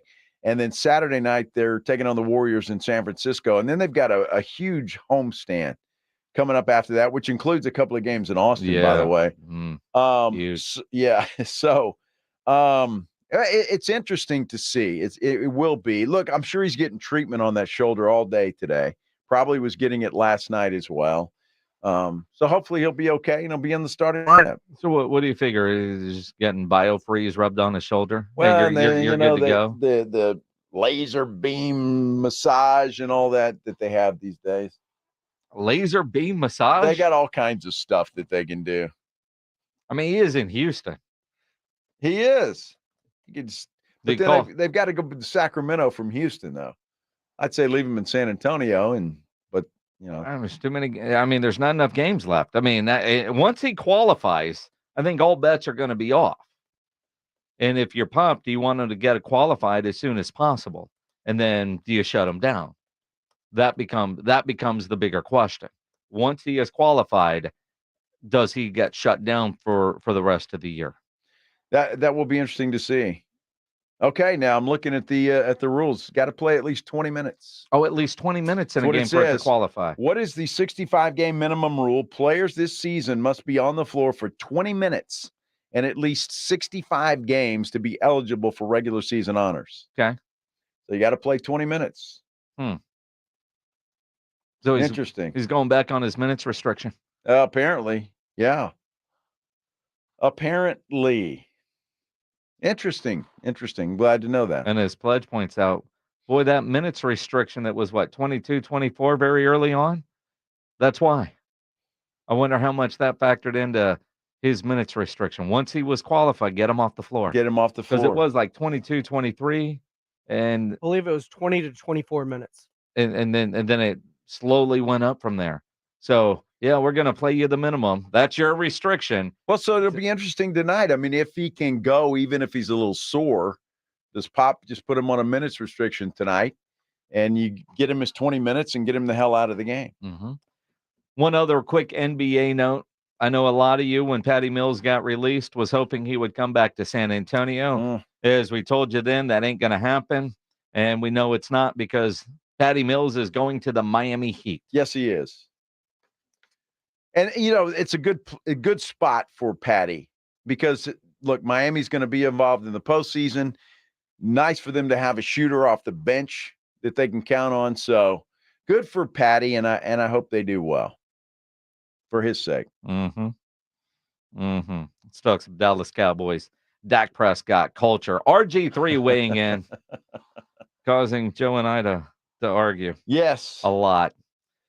We'll get into that next here on the Blitz on 94.1 San Antonio Sports Star. Injuries do happen, and when they do, skip the ER and get into the Ortho Now Injury Clinic by TSAOG Orthopedics and Spine. Ortho Now provides walk-in care for injuries like broken bones, dislocations, sprains, strains, conveniently located in the Corey area with extended hours Monday through Saturday. They have on-site x-ray casting and bracing. Ortho Now has everything you need to treat your injury, but best of all, no urgent care or emergency room copay. So if you're injured, get to an Ortho Now Injury Clinic. Learn more online at TSAOG.com. That's TSAOG.com. It's the Morning Huddle with Rob and RJ. Wednesday on the Morning Huddle, the franchise tag has come and gone. Saquon Barkley is ripe for the taking. Do the Cowboys want him? We'll look at free agency as it stands. The Spurs visit the Rockets on Tuesday night. Did they get win number 3 in a row? And more importantly, did they match NBA history? We talk about it at 6 a.m. on the Morning Huddle.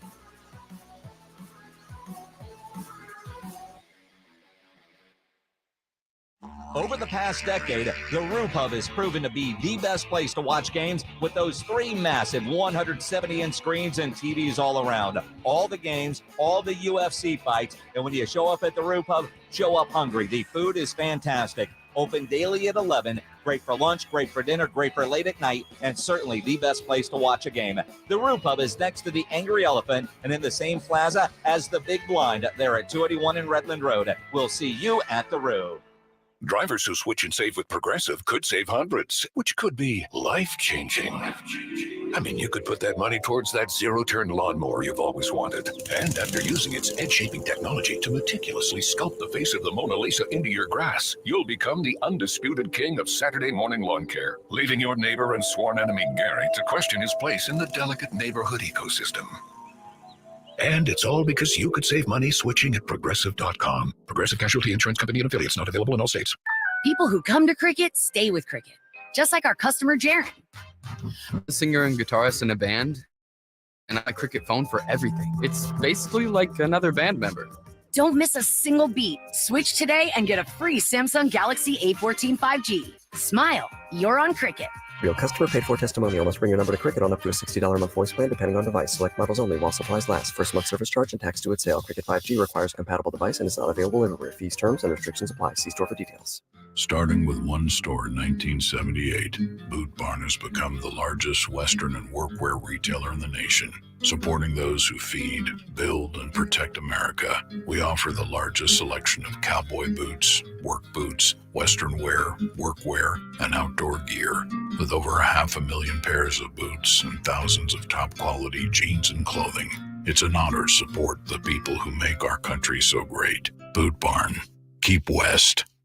We're going abroad for the first time in years, to Spain. So we started using Babbel. And started learning Spanish fast.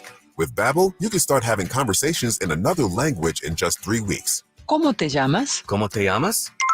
When you learn a language, you want to actually use it. Babbel is designed with that goal in mind. In just 3 weeks, we're starting to have conversations in Spanish. Gracias, Babbel. Babbel, language for life. Now try Babbel for free at Babbel.com. That's Babbel.com. Hey, Joe Montana here.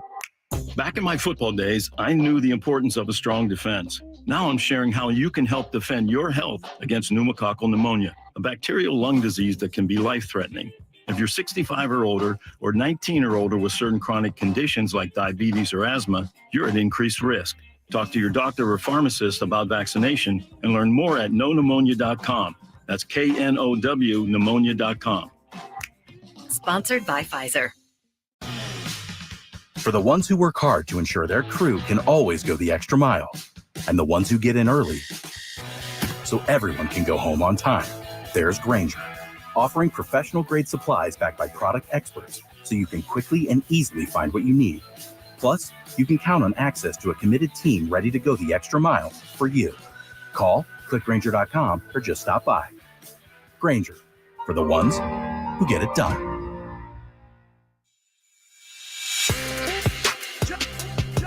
This is the home of the Aggies. This is Andrew Monaco. You're locked on 94.1 San Antonio Sports Star. It is the Blitz here on 94.1 San Antonio Sports Star. He's Joe Reinagel. I'm Jay Semenix. Big show announcement coming up in about an hour. Yeah. Yes, sir. Really big shoe. Huh? You're too young to remember Ed Sullivan. Well, I know about the Ed Sullivan Theater. Well, I was like a kid, but my dad never missed that. I was like back in those you never missed that. David Letterman was at the Ed Sullivan Theater. Yes. Well, the Ed Sullivan show was like on a Sunday night, right? 7:00. Yeah. And he used to, instead of really big show, he's a really big shoe. I'm glad you find that funny. I do. It's hilarious.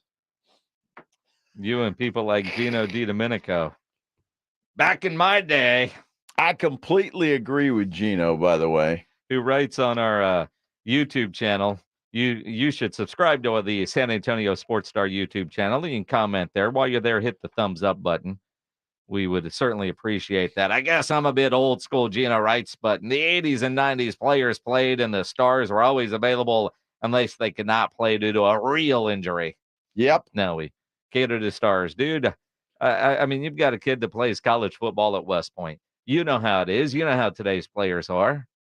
He doesn't do that. I'm just saying, though. I mean, this guy actually, I mean, Gino's comment, and I love Gino, but, the comments like you haven't been around paying attention to what's been going on for the last 20 years either. Well, but, it's frustrating. Sometimes you got to get it out. And I agree completely with Gino. The fact that the Adam Silver had to bring in a 65-game rule is ridiculous. Just play. That's what you get paid to do. Well, that's it. But, I mean, I imagine the guys that were playing in the 80s and 90s, those that played in the 70s, were talking about how wimpy the guys in the 80s and 90s were. Well, see, and that's how it always is. That's why I heard on, and I don't remember what show it was, might have been Get Up this morning, talking about, determining again the LeBron argument against Michael Jordan and all of that. You can't compare, because the NBA is so soft right now that if you're playing in the NBA now, you're most likely you're gonna score a hell of a lot more points, for example, than somebody that played in the 80s or 90s. Yes.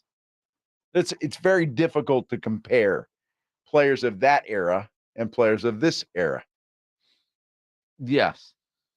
But not just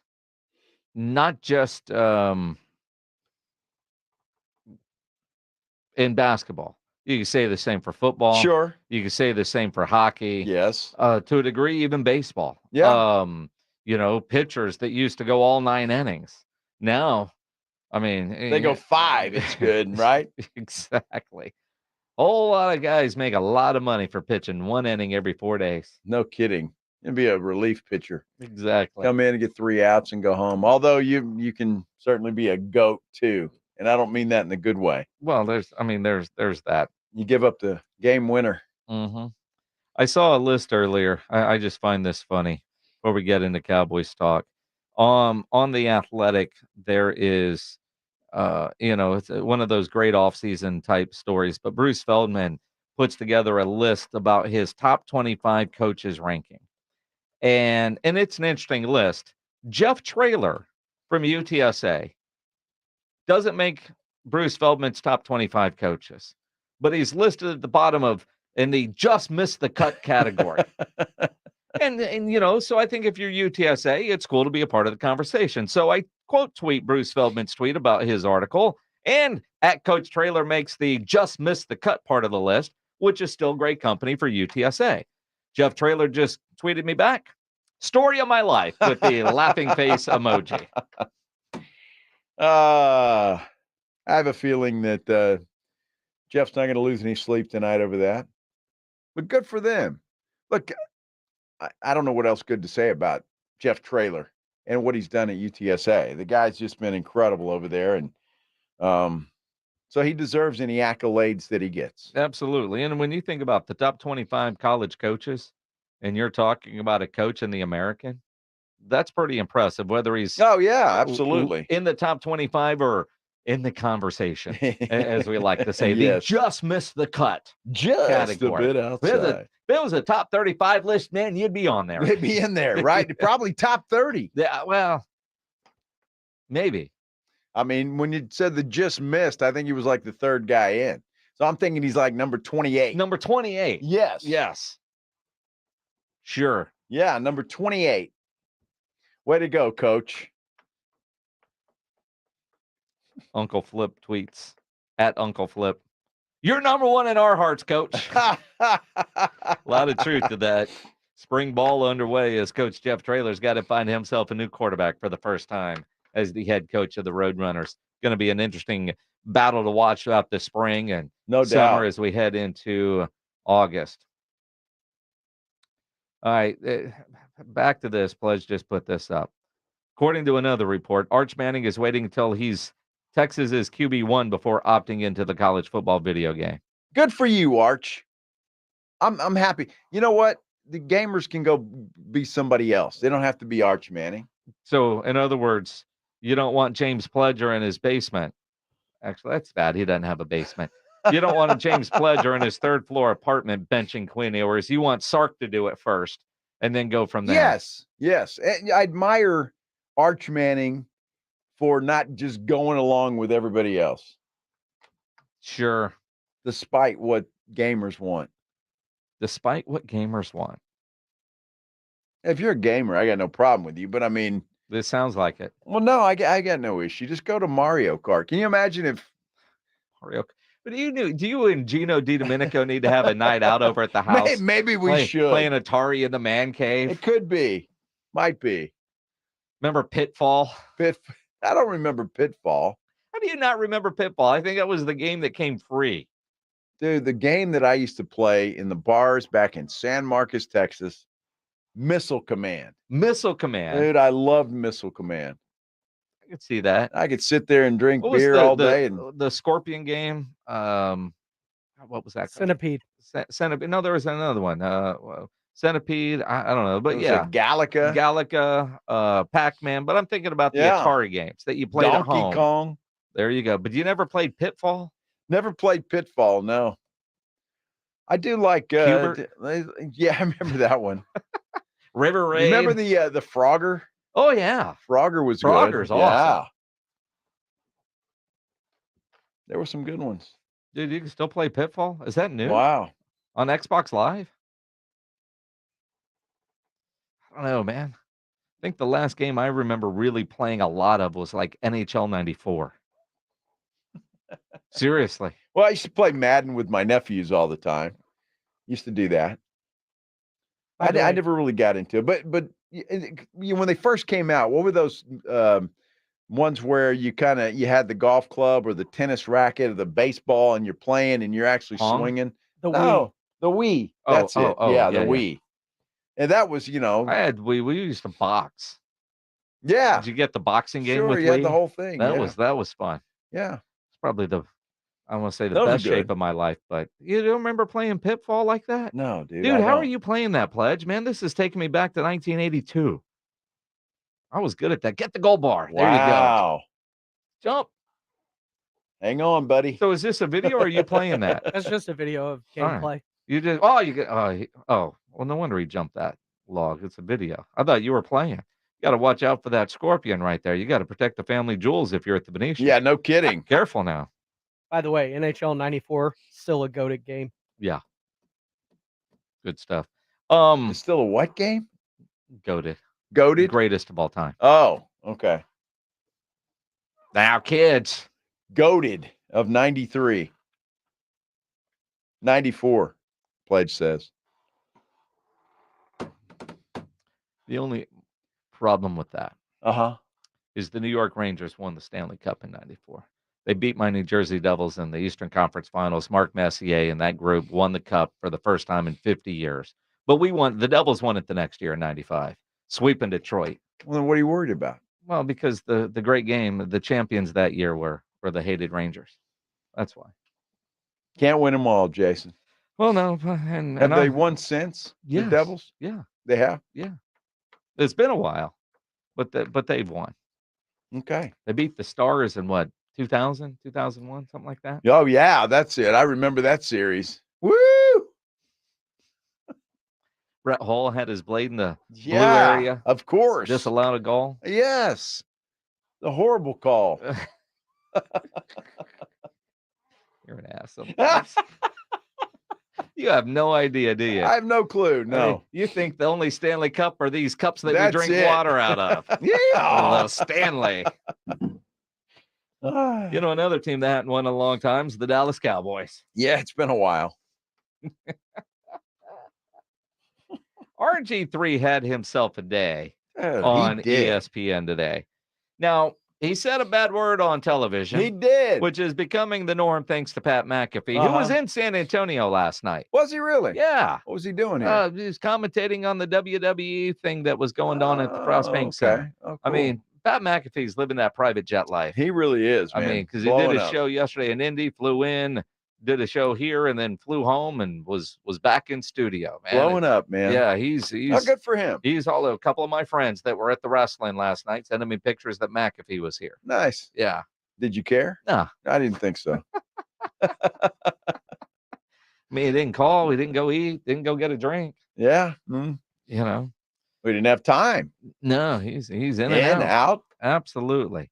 So RG3 today screwed up an entire whole metaphor in talking about Russell Wilson and said you can't make chicken out of chicken bleep. And, you know, instead of chicken salad out of, he totally messed that up. Said the bad word live on television. Of all things, Booger McFarland comes in to try to save him, and Greeny looks stunned. There you go. And then RG3 was talking about the Dallas Cowboys. And it's interesting because RG3 and coming up with analogies like chicken salad into chicken bleep, he calls the Dallas Cowboys the anti-Floyd Mayweather. So for me, with Jerry Jones, he has to first admit that there is a problem and that culture that's been created is that the fact that the Dallas Cowboys have been killing the ratings. I mean, we talk about them on TV. You got people making fun of them on TV, and it just skyrockets. People love to watch. But I think the Dallas Cowboys have become the anti-Floyd Mayweather. People watched Floyd Mayweather as a boxer because they wanted to see him lose. But Floyd never lost. And the Cowboys simply never win. They go into hibernation when it's time to be able to win when it matters in January, let alone get into February. I totally agree with RG3 there. He hit the nail on the head. Bright lights come on in January, Cowboys fade. It is, and he is right there. I will give the man credit. He's right there. I'm not sure what the whole Floyd Mayweather thing was all about. Well, because people will watch a Floyd Mayweather fight hoping to watch him lose, but he never lost. And then they always bitched about Floyd Mayweather fights because they were boring because he is such a technical master. A lot of his fights go the distance. They're kind of boring, but he wins. Sure. People tune in to watch him lose. Cowboys, a lot of people tune in to watch them lose. And the Cowboys are kind in the postseason. They deliver what the audience wants, like in the Green Bay game. All you haters like Ryan Nagel tuning in to watch us bleep the bed right here. And guess what? They're going to do it for you. I was not expecting a bleep in the bed that day. No, but you were sure thrilled when it happened. I was like, it's funny. You were sure thrilled when it happened. But yeah, my wife Maggie will tell you the stories. What are you giggling about? I was like, well, Dak just threw another interception. Yeah, because it's always Dak's fault, according to Joe Ryanagel. But RG3 says it's not Dak's fault. I think Dak has proven that he can be the quarterback for the Cowboys to go win a Super Bowl. I think he played at an MVP level the majority of the year last year. So Dak Prescott isn't necessarily the issue. The issue is Jerry Jones and the culture that he has created there for the Dallas Cowboys. If you really think about this, that star on the helmet has become more notorious for getting guys into big broadcast positions post-playing career than it has for them to win a Super Bowl on the field in the last 25, 30 years. So who is he talking about? Tony Romo? Clearly. Surely not talking about Troy Aikman, is he? No, Aikman's got rings. Well, Aikman's got, 3 of them. So you can't be tied. So Jason Witten? Did the Cowboys star get Jason Witten into the broadcast booth? Yes, and they realized this is a bad plan. It was a bad idea. And now people are starting to sour on Tony Romo. They are. And I think Greg Olson has proven you can be a great broadcaster as a former player and not have played for the Dallas Cowboys. And again, I hear some of this, and it feels like low-hanging fruit. As a Cowboy fan, all right, we deserve the arrows that are coming our way. Yeah, we're disappointed with what our team did. Everybody wants to make fun of you, blah, blah, blah. It comes with the territory. You know that. But when you hear him say Jerry's fault, more Jerry for setting the culture, Dak has proven to be an MVP caliber quarterback. He was second in the MVP voting this year, but he's not gotten it done in the playoffs. The problem is we always want to blame a person. Yet it's a group. Jerry as the owner, it starts with him. So you're going to, same with the quarterback. You make the most money, you're going to get a lot of the accolades, you're going to get a lot of the blame, whether it's warranted or not. And good quarterbacks will tell you after win, man, you compliment the offensive line, you compliment the receivers, you compliment the defense. When you lose, I didn't play well. I mean, that just comes with the territory. But then RG3 goes on and I'm not sure where he's trying to go here in taking a shot at Mike McCarthy. They got to figure out a way to allow a coach to come in there. I know Mike McCarthy is going to be the coach this year, but I think a coach that can challenge Jerry Jones and make him uncomfortable is the only way that the Cowboys are going to get over that hump. Right now, they're too cuddly like teddy bears, especially when it comes to the line of scrimmage. RG3 probably thought a lot about this as he was going in today. And you got to do that they had Bill Parcells and couldn't get it done. And if there's not a coach around that makes Jerry more uncomfortable than Bill Parcells, I don't know where there is. And I don't know who he's talking about. Look, we can blame everybody you want to blame. I just think it's unfair this year, just taking the rest of them out of it this year alone, to blame Jerry Jones because he put a championship caliber team on the field. He did. And many thought it could have a historic defense. Yes, many. You can point at me there. Many thought that. And it turned out they were okay to start, and then they kind of faded down the stretch. They had offensive weapons, and they couldn't get it done in the playoffs again. So I just think it's unfair to blame Jerry Jones and the culture. I think if you want to blame Mike McCarthy as a head coach, if there's something wrong with the culture, I think that's where you got to point to.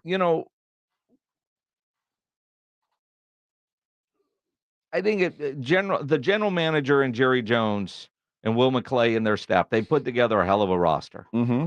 And they've done that more than once since they've last won a Super Bowl. You know, Wade Phillips had a team that you thought had a chance that could go win a Super Bowl.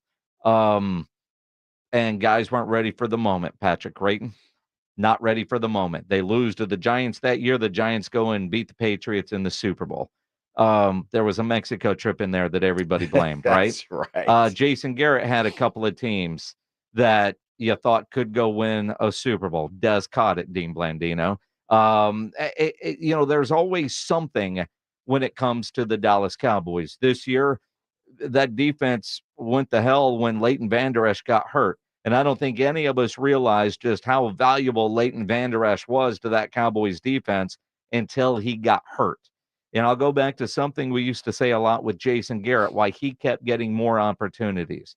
You've got reasons and excuses. And are you looking at the reasons that the team lost?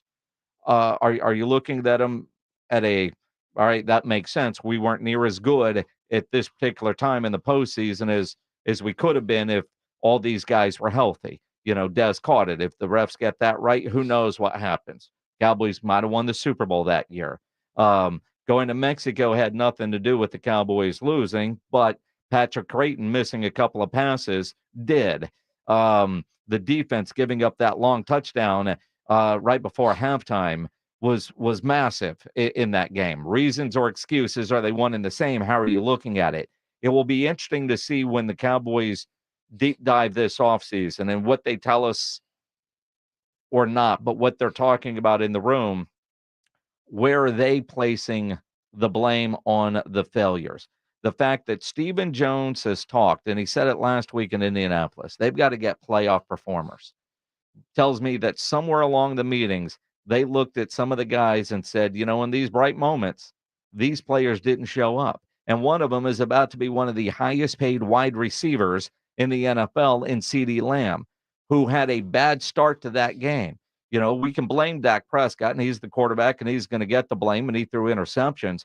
But if CD makes a couple of those catches early in the game, you know, one, they're not punting and putting the defense back out there, and maybe they end up scoring on some of those drives, and maybe, and you can what if yourself to death. You could. What I always find interesting is when you are able to talk to either players or coaches, and generally in the offseason, early in training camp, and you know, it's kind of, what were the grades in that game? Who graded out well?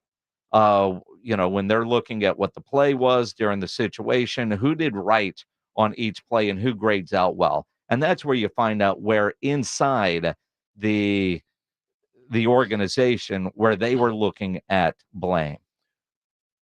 I mean, it was pretty easy to see. The defense stunk from the word go. All of them. Okay, they did. DeMarcus Lawrence is a guy I think you got to look at. Everybody, DeMarcus Lawrence, he didn't show up and admitted it on a podcast. He was tired. Yeah. I mean, that's ridiculous. Micah Parsons. You know, if you want to really, upset the apple cart, hey, Micah, no podcast this year. You're going to play ball and screw that because you say stuff that is ridiculous. Maybe that's a good way to do it. Nobody on the defense showed up, including Micah Parsons, despite what he says on his podcast. Look, and it's easy for me to blame Dak Prescott, but he does deserve the blame. 2 picks in that first half. He was awful, and he's trying to force the ball into CeeDee Lamb, and when he probably shouldn't. And is that CeeDee Lamb crying on the sidelines, them getting, and I've got to get the ball to CeeDee Lamb. And Dak Prescott should be better than that, saying, look, if you're open, I'm going to get you the ball. If you're not, screw you. I'm throwing to Brandon Cooks. You know, and you're right on that, although Kurt Warner put out a video breaking down tape after that game, and that pick 6. Kurt Warner, and you can go find just Google it, looks at that play. The defender should have stayed with the receiver that was cutting across. He didn't. He's like, the defender messed up and then jumped the route and took it to the house. So he understood where Dak was going with the ball, what he thought the defender was going to do, because the defender left a guy wide open, but then he's forcing it to CD. It take an extra beat, and you realize that defender didn't go and that other receiver's open. And that's the nature of playing the quarterback position. You've got to make sure all your guys are doing their job, and you're also expecting the defense, based on coverage and film study, to do certain things, but sometimes you could screw up and it could turn into glory like it did for the Green Bay Packers. But all of it comes back to Dak Prescott and the timing of everything. I wonder, he is forcing it into a receiver, but how many times have we talked about Dak, don't be afraid to force it in and let your receivers go make plays. Throw a guy open like you see an Aaron Rodgers do. That was a knock on Dak 2 years ago, is that he didn't force it in sometimes, and sometimes you have to be a little risky. There's a difference between throwing a guy open and forcing it in. That's the difference. And I, with all due respect to Kurt Warner, how do you know that guy?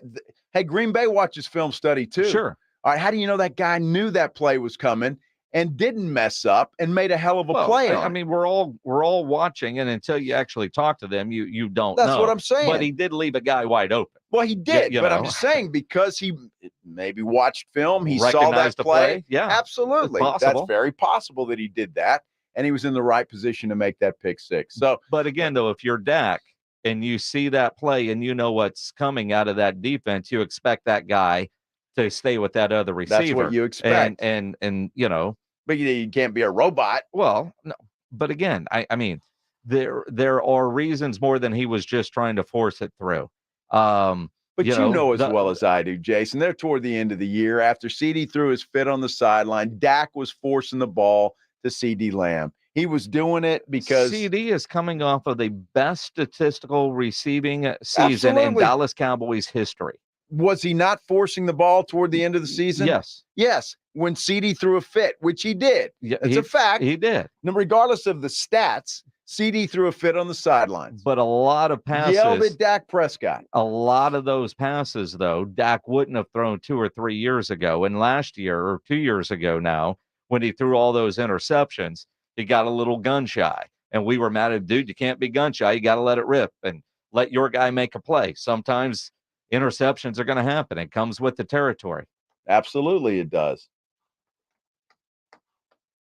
Are we supposed to read that or what? I don't know. Pledge is writing War and Peace up there. Yeah, I don't know what he he's does doing. have his own show from 6 to 7. He does, right? Yes. He could respond to all of this if he wanted to. Yeah, we that's have good. our opinions. Uh-huh. Big announcement coming up at 4:35. You want to be here for that because you will have an opportunity to join us on a great adventure that we're going to have. They can join us. To a degree. Oh, wow. Yeah.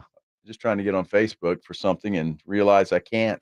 Well, you just got to log back in, sir. Well, I don't remember my password. How about that? Anybody surprised? I mean, Ryan Eagle's memory is for... Well, it's how many times do you actually use your password?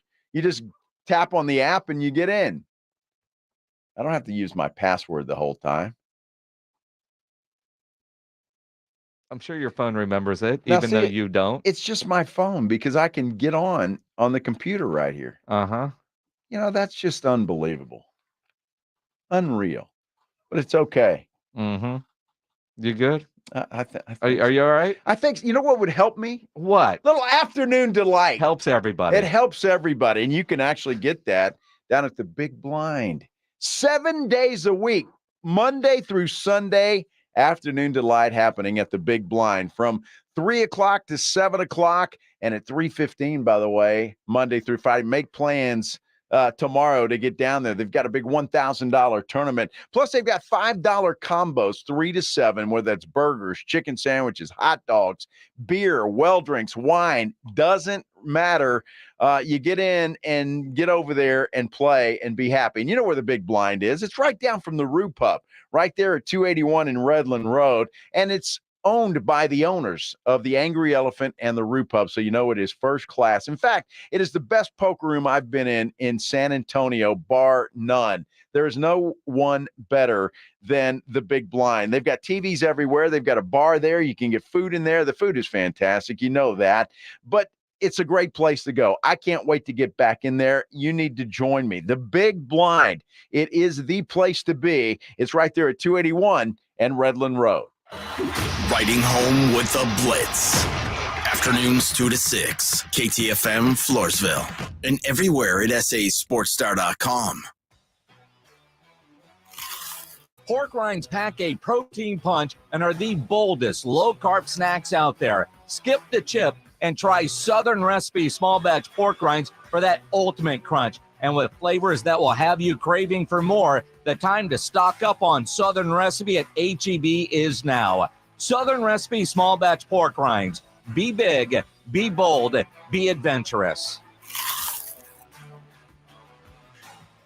Hi, everybody. It's Joe Reinagel. You know, now is a great time of year to get your roof inspected and ready for our crazy spring weather. Be it hot, cold, rain, or hail. Who knows what Mother Nature has in store for us this year? Call Stevens Roofing at 210-785-0994. You know, your roof protects your home and your family. A quality roof overhead means comfort, confidence, and certainly peace of mind. Now is the time to get your roof ready for spring. Call Stevens Roofing at 210-785-0994 or go to stevensroofing.net.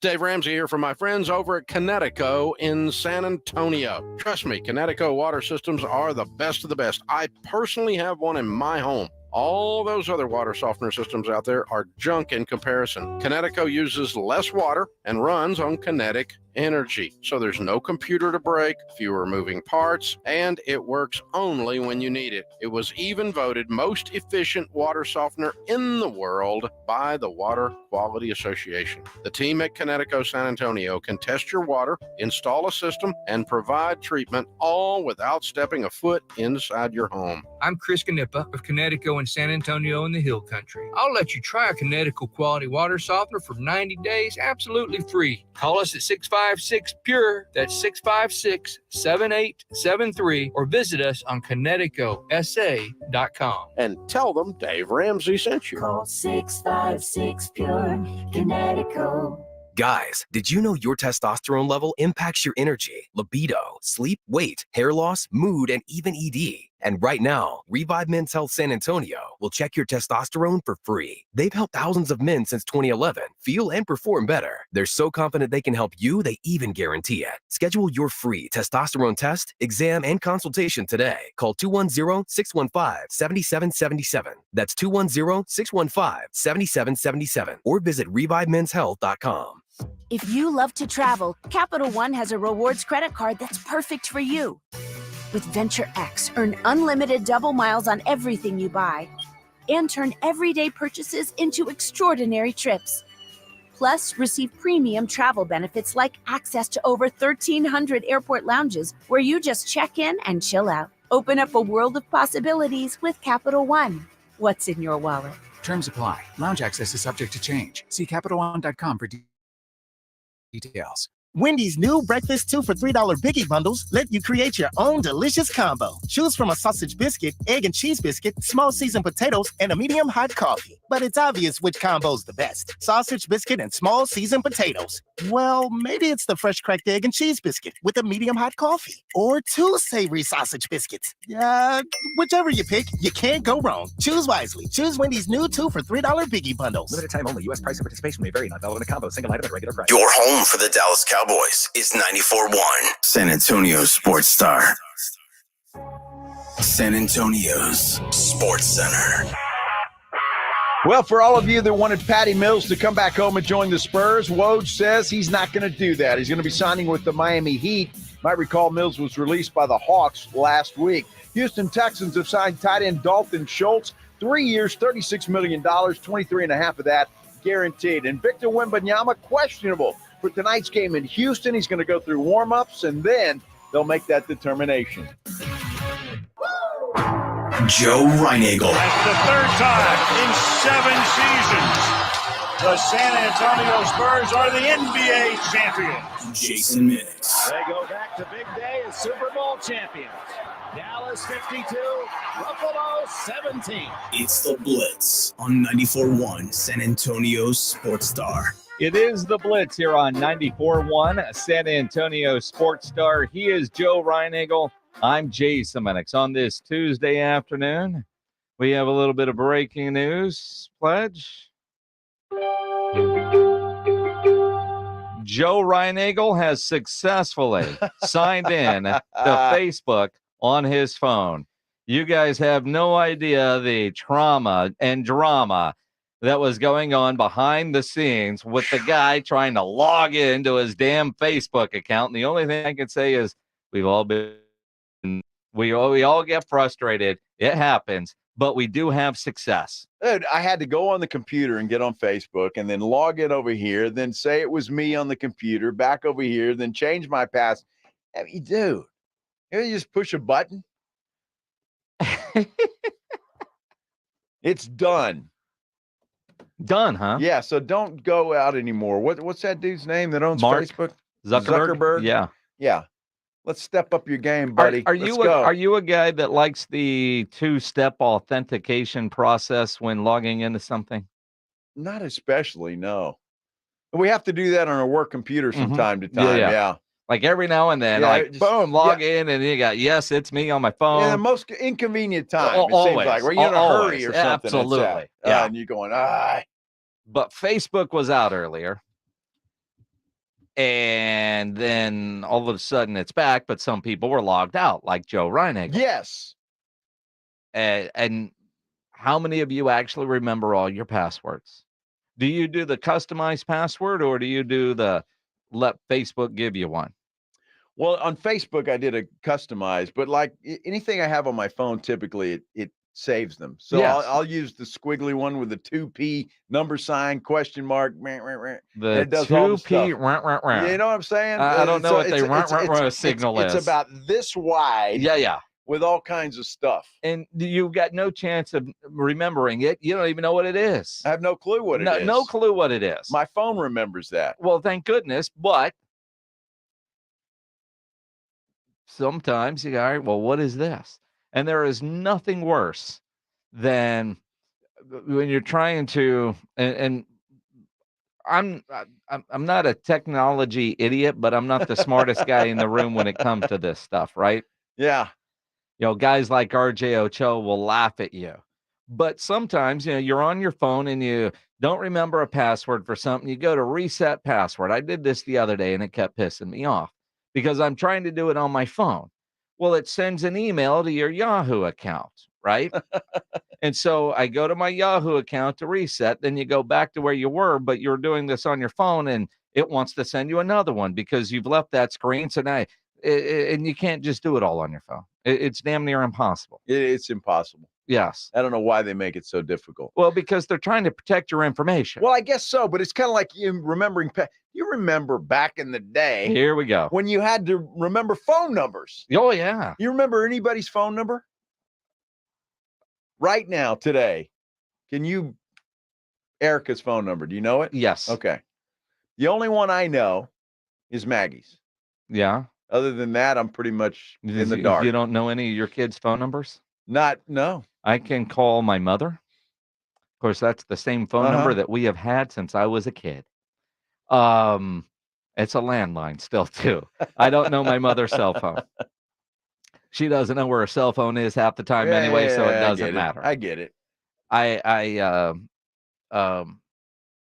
know my wife's number. Yeah. And I know my kid's number. I know the station number. I don't. Every time I have to call into the station, I text Pledge or Edwin. What's that number? The hotline number? Yes. But you know the 210-656-3776. I do know that one. Yes. And you guys can use that one anytime. 210-656-ESPN, which means 210-656-3776. The private bat phone number, the hotline. Yes. We can't give that one out, but I know that one. I know that one. Oh, the hotline? Yeah. That one I don't know. You don't know that one. Although, when I say I know that one, I was supposed to be on Extra Innings with Pledge last night, but I didn't know I was going to be on Extra Innings with Pledge last night. You forgot. I didn't forget. I wasn't told. Oh. I wasn't told ahead of time. Okay. He sent me a text on, I guess, I don't know, at some point after I left the studio, right? But I was on the phone with my mother. And, you know, the calls coming in. Right. But I've been getting so many damn calls. If it's not in my phone as a recognized number, I'm ignoring everything. I do that too. So I'm on the phone driving home, you know, phone numbers coming in. I see it. Man, that kind of looks familiar. But I've been getting spam calls that look familiar. Like I answered 3 in the last week. That is apparently 1 digit off from my wife's work number, which isn't saved in my phone. I recognize it, but I've randomly just answered it because Well, I thought it was the hospital number, and it's not. It's so-and-so running for office. And I think if you answer it, it's like you're giving them permission to just pile on. Well, so I'm just, yeah, you know. So I blew off Pledge yesterday without knowing that I was blowing off Pledge. But he was calling from a random number that I should have recognized. Oh, sure you should have. But when it doesn't come up with somebody's name, I'm just ignoring everything. Or Pledge. I mean, he probably he had his soul show planned and you screwed him. Yeah, but I was talking to my mother. Well, you could have put her on. Thank you for not. Thank you for not. Wow. I just understand how those conversations go extremely well. Wow. Was that a shot? Just at talking to our moms. Okay, gotcha. Uh-huh. They're always interesting conversations. I'm sure they are. That never go where you think they're going to go. They never do. Like, I'll give you an example. Last night was I was talking to my mother. She was asking how Joanna did in the marathon. You didn't tell her? Well, I was on the phone with her last night. Dude, that's like 2 weeks out. Not quite 2 weeks Just out. now telling her? Oh, no, I've told her before, but she might have forgot, right? So, where did you stay? I told her. I've never stayed there. Well, I know, because you haven't been. And then it started talking, and then it was about like third times going to Vegas and all these places that don't exist anymore. It had nothing to do with about the marathon. She asked questions, and then she calls back later and says, "You never did actually tell me about." No, Mom, I was starting to, but then you started talking about this and that, and then and then I got home and it was time to make fajitas. What did she? Has she seen Elvis there? Has she seen Elvis there? Well, yeah, because my dad saw Elvis. We was back in the 70s. They saw Elvis somewhere in Vegas. Mm-hmm. Just wondering if I'm not saying like now there's a ghost roaming around. Talking about back in the day. I don't think so. All right. But she knows everything about Elvis. Yeah. Oh, and then it circled back to the fraud that we met that claimed to be his brother who's making a living off of it. I mean, the conversation was not anything about my wife's accomplishment. Yeah. Or any of that. So you thought you were doing your mom a favor by putting that dude on the line, and she didn't really care, did she? He's a fraud. Well, I mean, get your own job. Can't you make money doing your own thing? You're just making money off of being Elvis's stepbrother. Wouldn't you? Well, sure. I mean, it's a full-time gig. You had to sit there and be on a display. Yeah. Take pictures with random strangers. I hope he got paid well.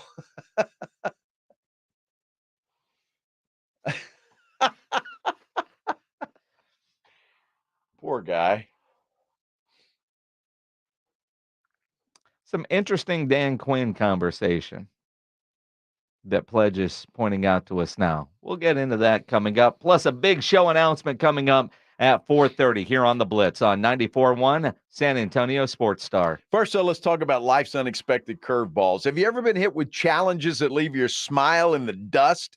I got some uplifting news for you from Doctor's Implants. Life can throw some serious hurdles our way, but at Doctor's Implants, they meet patients every day facing the fallout of medical conditions causing their teeth to go south.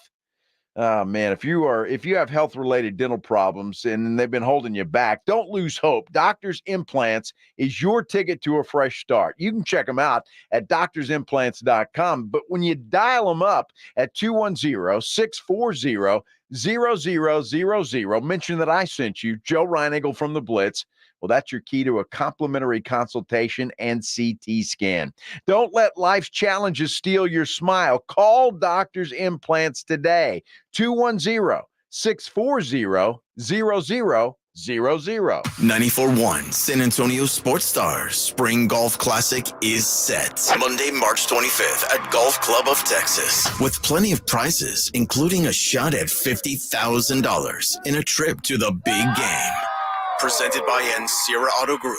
Go to sasportstar.com and get signed up. A 4-person scramble, $120 per player to join, or a group of 4 can sign up together for $400. Then, after your round, join the San Antonio Sports Star gang for the after party, where the Blitz will be live at 90 Proof Bar and Grill on the corner of Highway 90 and Lucky Ranch, 10 minutes from Golf Club of Texas. It's San Antonio's Spring Golf Classic, benefiting the Will Smith Foundation, Monday, March 25th, presented by Flight by Yingling and 94.1 San Antonio's Sports Star. Flight by Yingling is the next generation of light beer. For those who don't follow trends, but craft them. Flight by Yingling is 12 ounces of uncompromised refreshment from America's oldest brewery.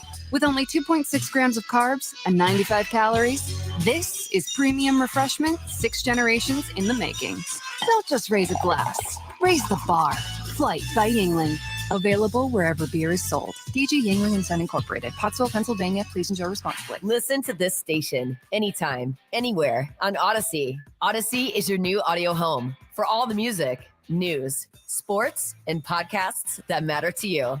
Odyssey. That's AUDACY. George gets justice. If you've been injured, get George, because George gets justice. With over 100 years of combined experience and a relentless dedication to your case, the attorneys at George Salinas Injury Lawyers will fight for what's right. If you've been injured and it's not your fault, get George and get the compensation you deserve. Call George Salinas Injury Lawyers today at 210-225-0909 or visit getgeorge.com. George gets justice. Getgeorge.com. When something happens to your kitchen, you might say, "This is ludicrous." but that won't fix your home. That will only get you the rapper, Ludacris. Having trouble? Don't panic. Don't be alarmed. You need to file a claim? Holla at State Farm. Like a good neighbor, State Farm is there. That's right. You can file a claim on the app or call us. Thanks, Mr. Chris. No matter how ludicrous the situation, like a good neighbor, State Farm is there. State Farm, Bloomington, Illinois. Hey, I'm Chelsea, and a little thing I like about the Chick-fil-A Spicy Deluxe Sandwich is I think it's just a perfect combination of ingredients. The pepper jack cheese and that spiciness of the sandwich. It's the right type of spice and the right amount of spice. It's crunchy on the outside, but then really tender on the inside. And then obviously the pickles on the bottom are iconic. There are too many things I like about it. I don't know if I can finish the thought. Bring on the spice and order the Chick-fil-A Spicy Deluxe Sandwich on the Chick-fil-A app today. Real guests paid for their testimonial. Buyers Barricades is proud to provide traffic control, rental, and sales for work zones and events in the San Antonio area and beyond. Buyers Barricades, the Texas authority in barricade rental. Learn more online at buyersbarricades.com. That's buyersbarricades.com. Do you have unfiled tax returns or being threatened by the IRS that your wages are about to be garnished or bank accounts are going to be levied? You need an ally. Allies Tax Relief has professionals ready to fight for you. Their enrolled agents, tax attorneys, and CPAs have saved millions of dollars for taxpayers just like you. They won't just resolve your tax problems. They'll most importantly protect your wages, bank accounts, and all your assets from being taken by the IRS. Call for a free consultation. 800-230-5174. 800-230-5174 or go to alliestaxrelief.com. The Jim Rome Show, weekdays at noon. I love San Antonio, man. I love it. On 94.1 San Antonio's Sports Star.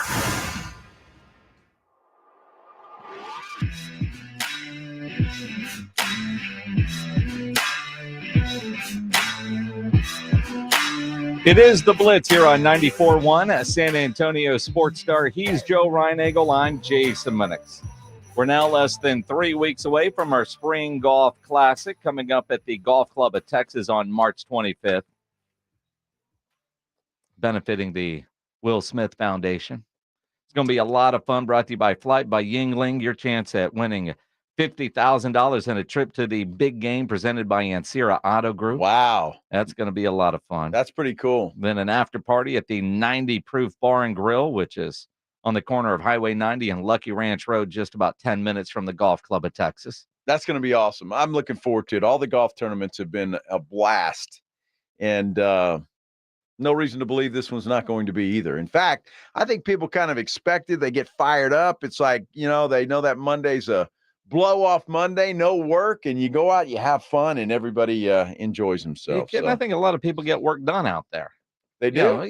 Take some clients out there. you know it's going to be a great time. There's plenty to eat and drink on the Oh, course. my The gosh. scenery is fantastic. That it is. There's also going to be some blackjack fun. Yes. From our friends at the Big Blind. Can't wait for that. On a hole that could help your golf game a little bit. I mean, it's always a blast. Or at least I'm told. I mean, because you and I have actually never gotten to play in our tournament.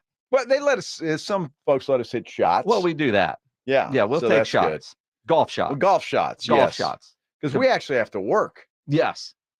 But we always sell out, so there's no room for us to actually play. But then, yeah, we'll end up over at the 90 Proof Bar and Grill as you guys finish up there at the Golf Club of Texas. Come hang out with us, though, over there at the 90 Proof, and we'll have a good time. Nice. I'm looking forward to it. Always a good time. Looking forward to a big announcement coming up in about 15 minutes So we have from right now. We have the golf tournament on the 25th, and then it's going to be a hell of a week. Yeah, it's going to be a hell of a week. Yeah. I was trying to figure out a way to say that without blowing things.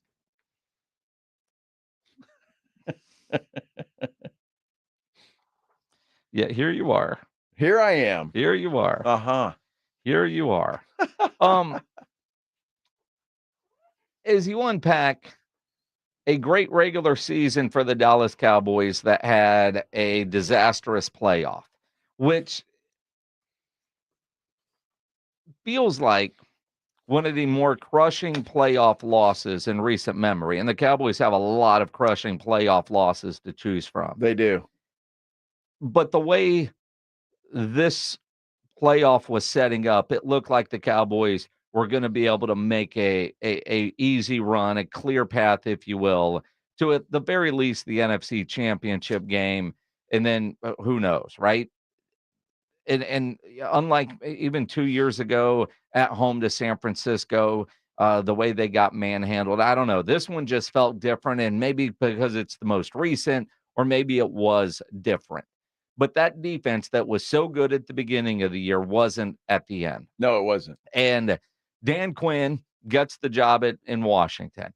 You know, a year ago, Dan Quinn was interviewing for jobs, but he opted to stay. We don't really know if he was offered a job or not. Unfinished business, he said. But there was unfinished business because he thought he had a Super Bowl caliber historic defense. Well, I'm the one that said historic, but I'm sure he appreciated my I'm sure he did. my taking a stand Your there. optimism. So, now that he's the head coach of one of the hated rivals of the Dallas Cowboys, he was asked during an interview with PFT, have you been in touch with your players down in Dallas, and do you look forward to kicking their ass twice a year? That was the way the question was asked. Do you look forward to kicking their ass twice a year? You thought you'd get something really good and juicy from one Dan Quinn. Instead, politically correct. When I left, I texted him before I took the job just to say, man, like, a big piece of why I got this job is because of you guys. And so, like, I wanted to make sure I shared that gratitude with them, because I wouldn't have been in this spot to have chances had it not been for them.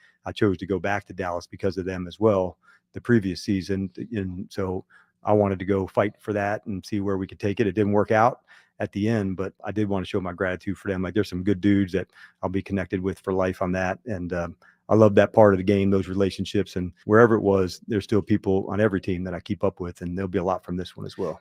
But what about kicking their ass twice a year? Yeah. There's no follow-up. Well, there might have been.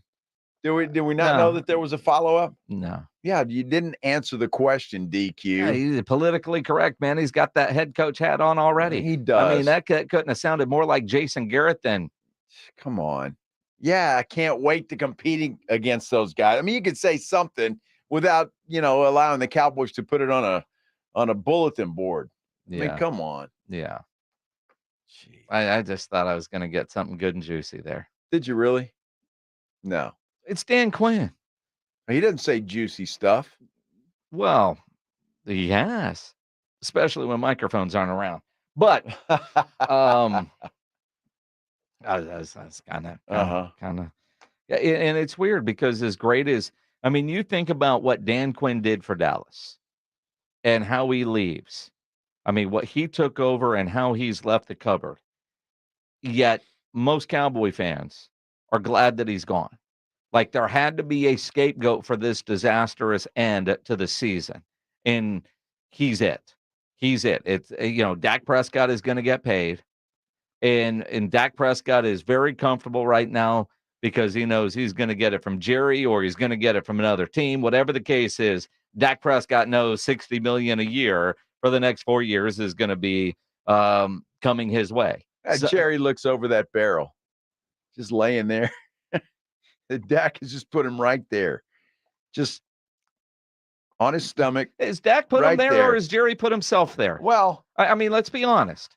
Dak Prescott has all the leverage. He does. He has all the leverage. And the going rate of quarterbacks, the going rate of every player goes up, except for running backs. And to a degree, tight ends. Dalton Schultz signs a contract today with the Houston Texans. 3 years, $36 million, 23 guaranteed. A couple of years ago, he turned down a 3-year, $36 million deal from Dallas. Yes, he did. But the guy's done well. I mean, he was tagged. He made $11 million there. Then he $9 million or so with the Texans last year. Now he gets his $36 million. So, I don't think he's struggling to pay the bills. No, but his value didn't go up. But if he took that deal in Dallas, then he would be almost up with that 3 years and could be looking at another contract of 3 years in that same neighborhood, 4 years in that same neighborhood. We can't all be winners, Jason. Well, but in the reality though, this is one of those situations where I think it worked out for both Dallas and the player in Dalton Schultz.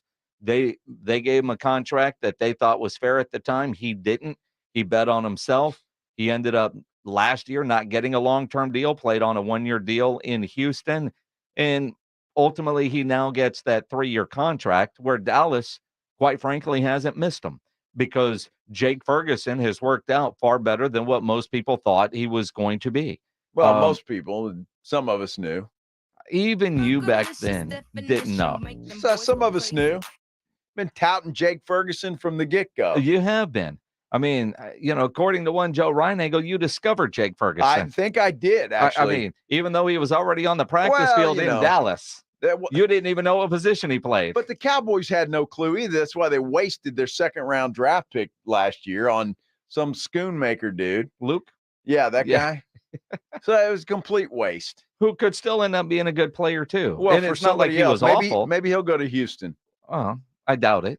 Because they just signed a tight end. And he's on a rookie deal for the Cowboys. So they got him for a couple of years. It's going to work out pretty good. But that's one of those situations that does work out pretty good for the Dallas Cowboys. Now, another deal that Joe has been hammering might actually work out pretty good for the Dallas Cowboys when it's all said and done. Now, some dominoes have to fall. And right now it feels like Atlanta, the Falcons, are holding the cards here. Because there's a lot of stories out there that say Atlanta could trade with Chicago for Justin Fields. And, of course, Chicago is going to draft Caleb Williams. Other stories say that Atlanta could sign Kirk Cousins. Free agent. He is building a house in Atlanta. His wife is from Atlanta. If he goes there, Minnesota looking for a quarterback. According to Rich Eisen, there could be some interest in Minnesota for the third-string quarterback in Dallas. A possible solve at quarterback for the Minnesota Vikings is a native of the state, and his name is Trey Lance. Whoa! Trey Lance is a possible solve for the Vikings. A solve. Possible. A solve. A possible solve. Possible. Huh. What in the world gives Rich Eisen any indication that Trey Lance is going to solve anybody's problem? Now, that would solve Dallas's problem because of that dumb trade. That would solve their problem right there and pull Jerry's little butt out of the fire. Well, maybe Jerry made that deal expecting somebody might be interested in the quarterback. You go from that. I mean, the idea that Trey Lance could be in play for Minnesota. There are a lot of people that were intrigued with Trey Lance when he was coming out of college. It didn't work for him in San Francisco for a variety of reasons, but there's still something there. A Baker Mayfield type situation might give you hope that just because it didn't work in one place doesn't mean it won't work in another thing. What is he hearing for what did Rich Eisen hear while he was in Indianapolis? Is that something that he heard? There might be a lot of teams that are hungry for a quarterback. And if you're getting a guy that was taken as high as Trey Lance was for a third or a fourth or a fifth, a couple of fifths, whatever it might be, whatever the Cowboys can get in return, then, do you not do what Dallas did and just kick the tires and see what he is? And if, what it cost the Cowboys, a fifth, a fourth and a bonus. So if they could maybe get a third or a fourth and 2/5, a third next year, because Minnesota didn't have a third this year. But if they can get some more draft capital for Trey Lance, then it's a win. And then Jerry paid off. So we'll see. I mean, on the face of it, it was a dumb move, just horribly dumb. But if Minnesota can bail them out, they'll be good. Nick Mullins right now is second on the depth chart. So do you bring in Trey Lance, go with Nick Mullins, or do you bring in somebody else and let Trey sit? Was Nick Mullins in San Francisco when Trey Lance originally got there? I'd have to go back and look, because Nick Mullins is well-traveled. Yes. But another one that didn't work in San Francisco. Be interesting. I could see that, maybe him going into as a backup to somebody like a Nick Mullins and maybe just kind of sliding in midseason. It's going to be interesting to see how free agency plays out. Spurs play tonight. We got a big announcement coming up as well. Stick around here on at 94.1 at San Antonio Sports Star. Wemby still a game time decision for tonight's game against the Houston Rockets. You want to add excitement to tonight's game? Make sure you go download the Underdog Fantasy app and UnderdogFantasy.com. And what's great is you could wait, see what the injury report says right before tip-off, then go make your pick-a-mentry where you pick between 2 and 5 players from at least 2 different teams. And all you have to do is select whether they will be higher or lower on player stats. And if your picks hit, you can win up to 100 times your money. It is a fantasy game, but it is legal in Texas, and you can win real cash money. Super easy to play and easy to get started as well. Just go to UnderdogFantasy.com. Promo code STAR when you sign up, and Underdog will match your first deposit up to $100. Plus, they'll give you a mystery special pick on your first pick-a-mentry. Must be over 18 and present in a state where Underdog Fantasy operates. Terms apply. Concerned with your play? Call 1-800-GAMBLER or visit ncpgambling.org. Again, promo code STAR at UnderdogFantasy.com. It's the Morning Huddle with Rob and RJ. Wednesday on the Morning Huddle, the franchise tag has come and gone. Saquon Barkley is ripe for the taking. Do the Cowboys want him? We'll look at free agency as it stands. The Spurs visit the Rockets on Tuesday night. Did they get win number 3 in a row? And more importantly, did they match NBA history? We talk about it at 6 a.m. on the Morning Huddle.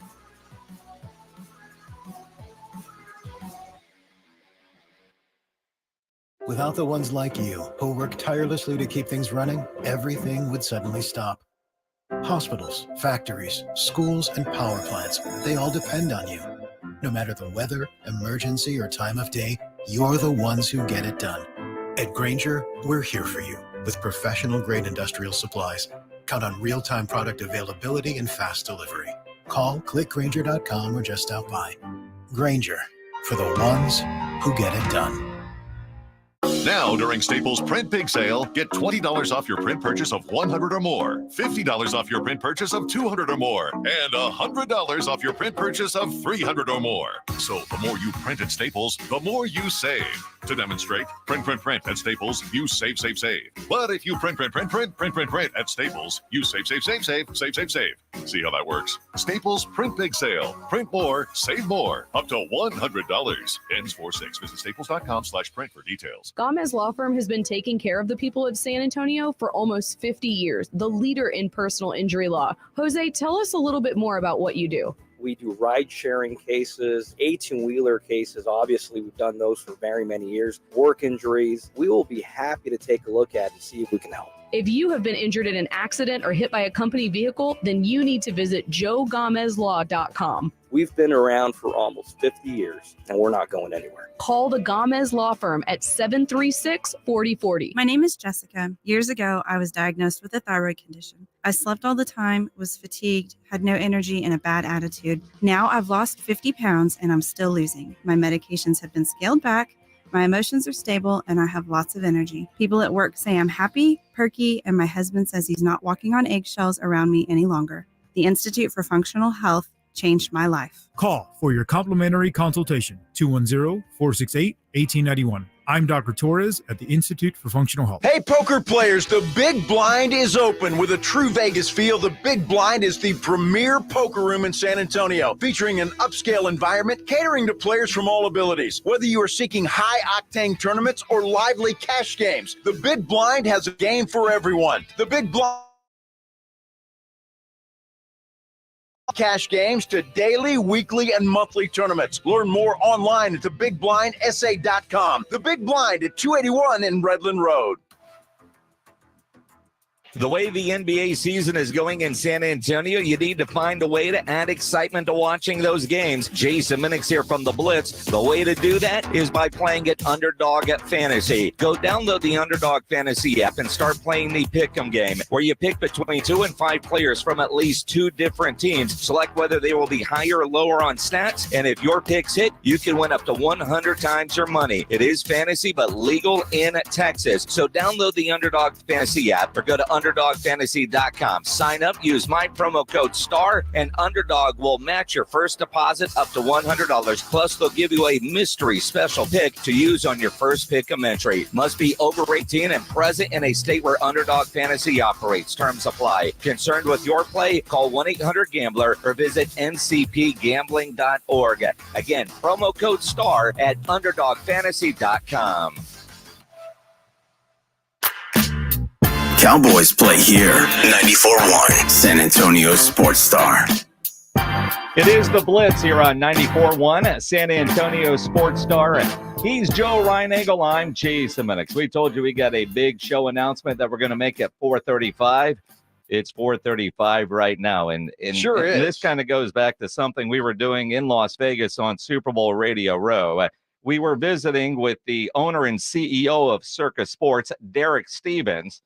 And now we get to go back for one of the cooler sports weekends there is. And Derek Stevens joining us now on the Buyers Barricades guest line. Derek, appreciate you taking some time out of your busy schedule, man. We cannot wait to get out there in the second weekend of the tournament, opening day. And you guys have a ton that's going to be going on there at Circa.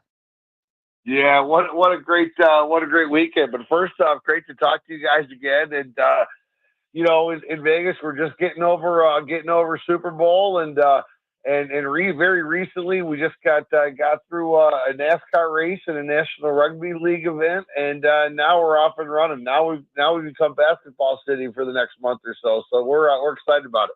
Derek, I got to tell you, when we were out at the Super Bowl, I got my first chance to go to Circa. And you can talk about the biggest sports book in Vegas. You can talk about it, but until you see that thing, it's incredible what you guys have done there at Circa. Hey, I appreciate it. When we had a chance to design Circa Las Vegas up, I had always thought that, for like the last 30, 40 years, all these new casino designers, they never took sports seriously enough. And, the sports books that came out were all kind of like either afterthoughts or kind of designed by somebody that didn't love sports. And we made the sports book really the focal part of Circa Las Vegas. And as part of doing that, we end up designing the world's largest sports book. So for us, it's working out great. And if you're going to do it, might as well do it bigger and better than everybody else. And you guys have done that as we visit with Derek Stevens, the owner and CEO of Circa Sports. And the Blitz, we're going out there to do our show. Thursday, March 28th, Friday, March 29th. And you talk about a great weekend for the Blitz to be out there and for sports fans in general. Opening day of Major League Baseball. We're going to have a ceremonial first pitch there at the resort from Hall of Famer Greg Maddux. So, go big. And then you've got the Sweet 16, second round of the tournament. It's going to be a great weekend for us to be out there doing our show with everything going on, but also inviting listeners to come out with us. Yeah,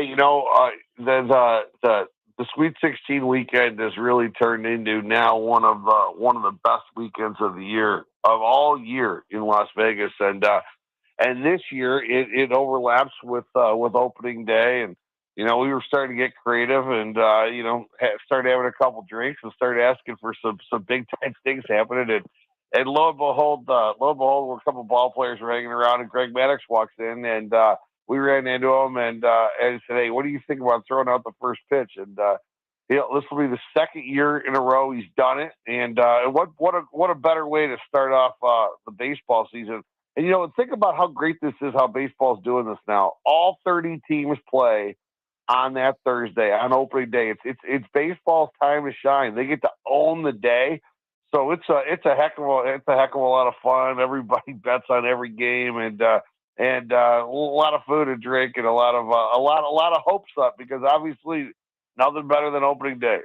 Everybody's got optimism that they're going to be standing at the end in the World Series. That's for sure. I'm looking forward to that. The tournament, though, Derek, you mentioned that. There's just something special about college basketball and the tournament and the excitement that it brings. Even if you're not a big college basketball fan, it seems like we all are during that time when March Madness is happening. I can only imagine the atmosphere that's going on around the sports book there at Circa Las Vegas. Oh yeah, I mean, obviously, people that are veterans stuff coming up for March Madness know what it's like. But if you've never experienced the March Madness in Vegas, I'll tell you what, it's a bucket list thing to do in your life. You really got to try it. And yeah, we're talking about Circa here. That's the pinnacle of the whole deal. So yeah, I mean, March Madness is just absolutely crazy. And it starts early with the conference tournaments, and then you got the playing games, then you got rounds 1 and 2, and then we get to where we're going, which is the Sweet 16 and the Elite 8. So it's just a ton of fun, and yeah, even if you're not the biggest college basketball fan, by the time you get your bracket going, you're gonna have a ball. Are you kidding? We're all going to be experts in about a week once the brackets come out. But it's always Brenda in accounting that will end up winning the office pool, who hasn't watched a college basketball game in years. Derek Stevens, the owner and CEO of Circa Sports, joining us here on the Blitz. And one of the cool things when we started putting all this together and we're going to be able to go out there and we're going to be able to do this. The way Circa is set up between the sports book inside, which is 3 stories of glory, and then you've got Stadium Swim. You've got enough screens to handle all of this. So no matter what somebody wants to do, you guys can cater to everybody. Oh yeah, no problem. I mean, we'll have the massive screen inside, massive screen outside. There won't be a game that'll be on or that you can bet on that you wouldn't be able to watch. So we'll have everything up there. When we designed it, we wanted to make sure that if you've got a bet on like 2-3 games, or you got a bet on 12 games, you got to be able to see them. That's part of the excitement of watching games in a big public atmosphere with all the camaraderie, hooting and hollering. And the games will all be on, and they'll be in beautiful high def, and you'll have a great time. Well, Derek, you know how it is, right? When you're watching, you're helping that shooter make that shot. Absolutely. I mean that's the great thing. I think March Madness ended up really taking over as the number one event in Las Vegas back probably about I'd say 7-8 years ago, where it superseded Super Bowl. Super Bowl is number 2 now. Oh wow. And now it's not even a close number 2. I mean the March Madness weeks 1 and 2 is just massively grown. And I think a lot of it, when you think about what happened, the pandemic, the year that the games were all canceled, I think what happened was people came back and came back with some vigor because March Madness is something that is a lot of fun to watch in groups. I mean, the camaraderie. People flying in from all over the country, just friends, couples, best friends from college, you might have graduated from college, in 1975. I mean, it's amazing how people come together during March Madness and just have a lot of fun with it. And I think now it's even bigger because everybody likes to watch and bet in groups. Absolutely. And again, I know with March Madness, I know a lot of people that take opening day off just to be able to sit and watch baseball all day. No better place than to do it with us out in Las Vegas at Circa. And I'll tell you what, Derek, I mean, Joe and I are fortunate doing what we do. We get to go to a lot of cool things and do our show in a lot of cool places. Doing shows like this in Vegas has been on the bucket list. So I appreciate you helping make that happen, man. It's going to be a great time in a couple weeks. I'm pumped. No, it was great. It was great work with your stations during Super Bowl. So, yeah, this is good. Couple of trips out to Vegas within a couple months. Not bad. Not bad. Not bad. My liver and my wallet might disagree, but outside of that, I cannot wait, my friend. Good stuff. Derek, I know you're busy. Appreciate you taking some time with us this afternoon. Hey, great to see you. Look forward to seeing you guys and look forward to seeing a whole lot of listeners from San Antonio visit Circa Las Vegas. Absolutely. Awesome. Derek Stevens, the owner and CEO of Circa Sports, on the Buyers Barricades guest line, where they provide traffic control, rental, and sales for San Antonio and beyond, online at buyersbarricades.com. And again, we get to do a lot of cool things. We're fortunate. Doing something like this, we've talked about, wouldn't it be cool if, and you guys can come, circalasvegas.com, go to their website and book your rooms, because everything that they've got going on is going to be incredible. And again, we're going to be doing our show there that Thursday and that Friday. And the beauty is our show is noon to 4 in Vegas. You don't have to get up too early. And obviously, we're done at 4. And like the Texas Rangers, they play that night at 6. That will be over on AM 1250, where the home of the Rangers been, and the tournament games that are going to be here on 94.1. Sandwiched in between all of that, us in Vegas. It's going to be great. With you guys. If you guys are in Vegas. Yes. Again, book your trips, but let us know you're out there, and we can get you into some areas that we're going to be doing the show from. Absolutely. Come on out. How much fun would it be to get a big group? Just like Derek said, it's more fun to watch with a group. Y'all come on out and have some fun with us, man. Can you imagine San Antonio Sports Star taking over Circa Las Vegas? Yeah. Just don't tell the boys in the morning that we're doing this. No, they might be a little bitter. I mean, when we were in Vegas for the Super Bowl, Rob and RJ were on a very different trip than Ryan Eagle and me. Yes, they were. Although there was only one night during that whole week that we got home after they had left to go to work. Yeah. Only one. Only one. But this could be a little bit different. I have a feeling it's going to be a party weekend. In fact, there's no feeling. It will be a party weekend. It's going to be a lot of fun. So make plans to get on out there with us. And again, if you've talked about doing March Madness in Vegas, do the second weekend if you haven't booked a trip for the first weekend. And just talking to people, I think, and Derek is right. I mean, the first weekend is packed and it's crazy and it's a lot of fun, but not quite what the second weekend is turned into. And also you couple that with opening day, doing stuff with Greg Maddux, it's gonna be insane. And if you've been to Circa, the way they do things down there, and this guy Derek Stevens, he owns the D and a couple of the others, but like the concerts that happen on all those stages on Fremont, Circa puts all those on. All those are that dude's brainchild, and it's always a lot of fun. And this is going to be incredible. And I mean it sincerely. I saw that place for the first time when we were there in Vegas, and it's indescribable.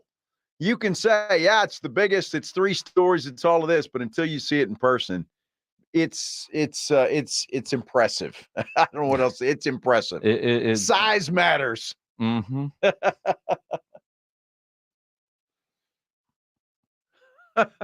It does. Mm-hmm. Uh-huh. Yeah. Come on out and join us. Stephen DeLuca says, I'm actually going to Circa Sportsbook for my birthday the first weekend at 2024. Well, Stephen, just stay out there. Exactly. Do well and just extend your stay. Exactly. Or, I mean, Stephen, I don't want to say change your birthday, but change your trip. Move it a week. Celebrate. We're gonna have a lot of fun, Steve. And again, we're going to be out there. And if you're out there and you're a San Antonio Sports Star listener, we want to figure out ways to hang out with our people. It's no different than if we're staying for drinks after the show at the Roof Hub. Absolutely. Except for we're going to be in Vegas, man. Yes. It's going to be fantastic. I'll teach y'all how to play blackjack.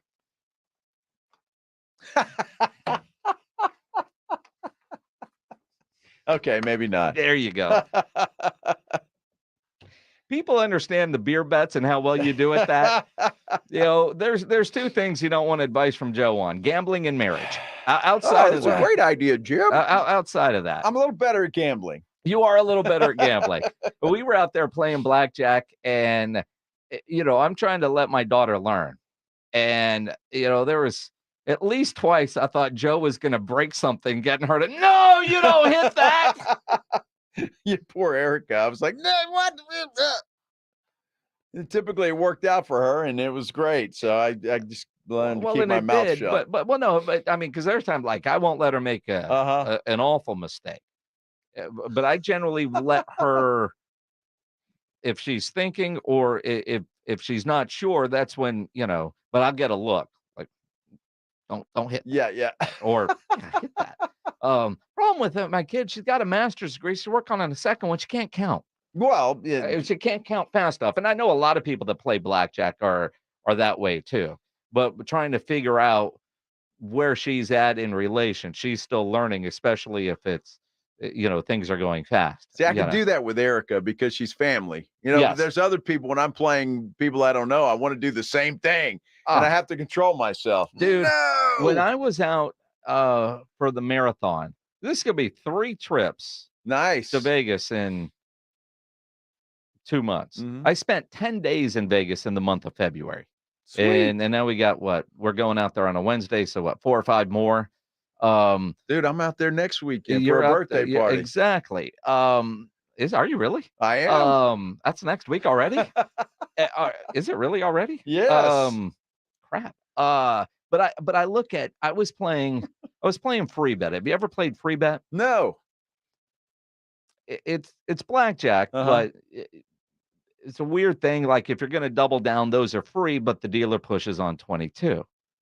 Oh, wow. Yeah, it's a little bit different. Yeah. I had the whole table to myself, and it was a $15 minimum. I was surprised.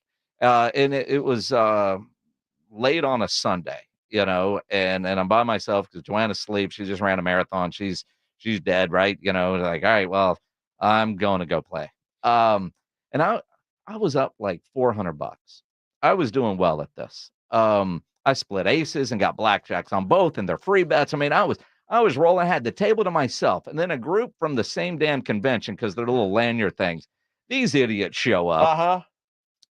And I lost like everything. 5 hands in a row, and they were making stupid. Screw everything up. Yeah. It's like, all right, well, cash me out. I'm done. I'm done. Those guys ruined the table. Yeah. They did. I hate when that happens. Dude. It really happens. Well, and especially when guys do stupid things and it works out well for them. That's what drives you. That's what drives you nuts. I'm looking forward to it. I really am looking forward to it. So, gonna be a fun trip. Make plans. Do it. Don't think about it. Just do it. So, Man M says, so if Erica sits at your blackjack table, you should get up and leave then? No, because Erica doesn't make the mistakes. We try not to let her make the mistakes. Yeah, no, we're fine with that. And quite honestly, I think Erica actually ended up doing better than all of us. She may have done it at the El Cortez. El Cortez, I did well. We all did well, but I didn't realize how much Erica had walked away with. Nice. Well, that's good. All I cared about was getting my dollar chip, and I've got it. You do. It's kind of waste $1. It's like $1. How much is a ball mark? I don't know. Right? Probably more than that. Well, I mean, well, it depends, but in essence, you got a ball mark. Yeah, I did. Right? And it's great for your blue golf and white. Game. Yeah. I mean, you can get one from the Circa too. You can have a whole collection. You know what? I'm going to. Yeah, absolutely. I've done that for years. I'm going to. Take ball mark, little dollar chips, just take them and throw them in the golf bag, and there you go. Wow, look at this. Pledge just pulled up ball marks, and the cheapest one on there's $1.39. So I got one for the low price of $1. Ball marks can't be that expensive. I'm looking at real ball marks. What do you mean real ball marks? But every golf course now sells little chips.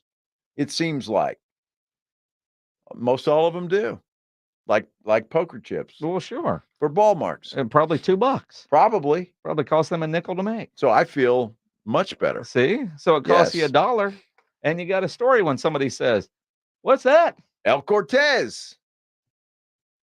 Or you could get a ball mark with all kinds of sayings on it. Yeah, you sure could. Yeah. You want to leave that one alone. Circa LasVegas.com. You guys want to join us out in Las Vegas. It is going to be a blast. We're going out Wednesday night, do the show there Thursday and Friday. Then we got the weekend. Aaron Litchfield says gambling hour with Jason and Joe. Yes. Do we have to read some sort of disclaimer? If you've got a problem, call. Who knows? Who knows? It's going to be a great time out there. And we got Jeff Tate tickets to give away. He's coming to San Antonio March 16th. So about 11 days from right now over at the Aztec Theater. You want to go see Jeff Tate? Be caller number 9 right now. 210-656-ESPN, 656-3776. Caller number 9, Jeff Tate. Tickets. Well, Pledge pointed at me. I thought I was doing something wrong. No? Well, All right. you probably were. It's possible. It's possible. We'll talk some Cowboys and get Shereen Williams' thoughts on Dak Prescott. Confident in him getting a new contract, that the deal will get done. Shereen Williams joins us at 5:15 here on the Blitz on 94.1 San Antonio Sports Star. It is the 5th of March. Not overly hot yet, but the oven will soon be on. You want to make sure your air conditioner is ready to go for the hot summer months. You need to call Quartermoon Plumbing, Heating, and AC. They've got great maintenance programs that ensures your unit is ready for every season.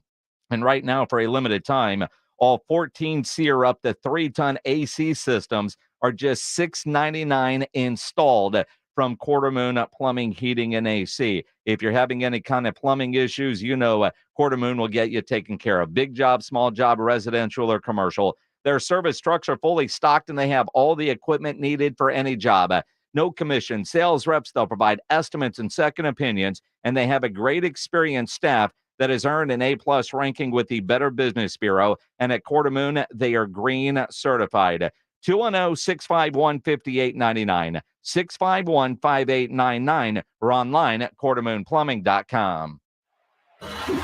You're listening to The Blitz.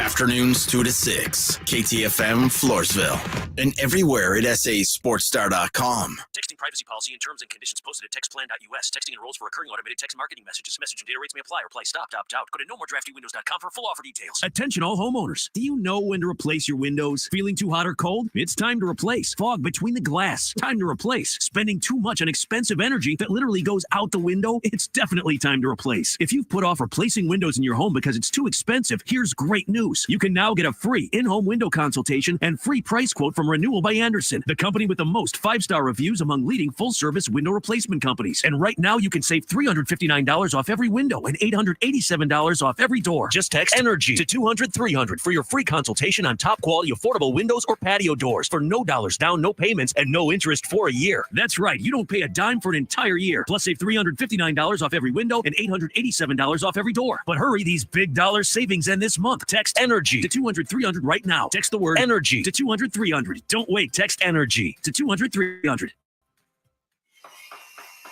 At LL Flooring, we've been a trusted partner to pros for over 30 years. With over 400 nationwide warehouses full of in-stock, job-ready inventory, you'll get what you need. And our exclusive pro pricing means that pros never pay retail. Because at LL Flooring, all we do is floors. So we're going to do it right. Sign up for a free pro account today to start getting pro benefits. LL Flooring, every step covered. O'Reilly. You need parts? O'Reilly Auto Parts has parts. Need them fast? We've got fast. No matter what you need, we have thousands of professional parts people doing their part to make sure you have it. Product availability. Just one part that makes O'Reilly stand apart. The professional parts people. O'Reilly Auto Parts. Guys, did you know your testosterone affects everything in your system, including how you feel and perform every day? Right now, Revive Men's Health San Antonio will check your testosterone for free. Knowing your T levels is the first step in understanding if you have low T. Your testosterone level impacts your energy, libido, sleep, weight, hair loss, mood, and even ED. Maintaining an appropriate T level can change your whole life. Most men start to see changes in their hormone levels in their 30s. Experience and results matter. So what are you waiting for? Get your T levels checked today by local, experienced, and trusted men's health experts. They've helped thousands of men since 2011. They're so confident they can help you, they even guarantee it. Call Revive today and schedule your free testosterone test, free exam, and free consultation. Call Revive Men's Health at 210-615-7777. That's 210-615-7777. Or visit ReviveMen'sHealth.com. What's holding you back from learning the language you've always wanted to know? Too hard. Takes too long. Not with Babbel. Babbel's lessons take just 15 minutes a day. 15 minutes isn't long. Nope. And they're fun. So you don't realize you're learning a language, but you are. In 3 weeks, you're able to start having conversations. And Babbel's lessons are built around real life. And with Babbel, it isn't hard. It's perfect. Now try Babbel free. Just go to Babbel.com. That's Babbel.com.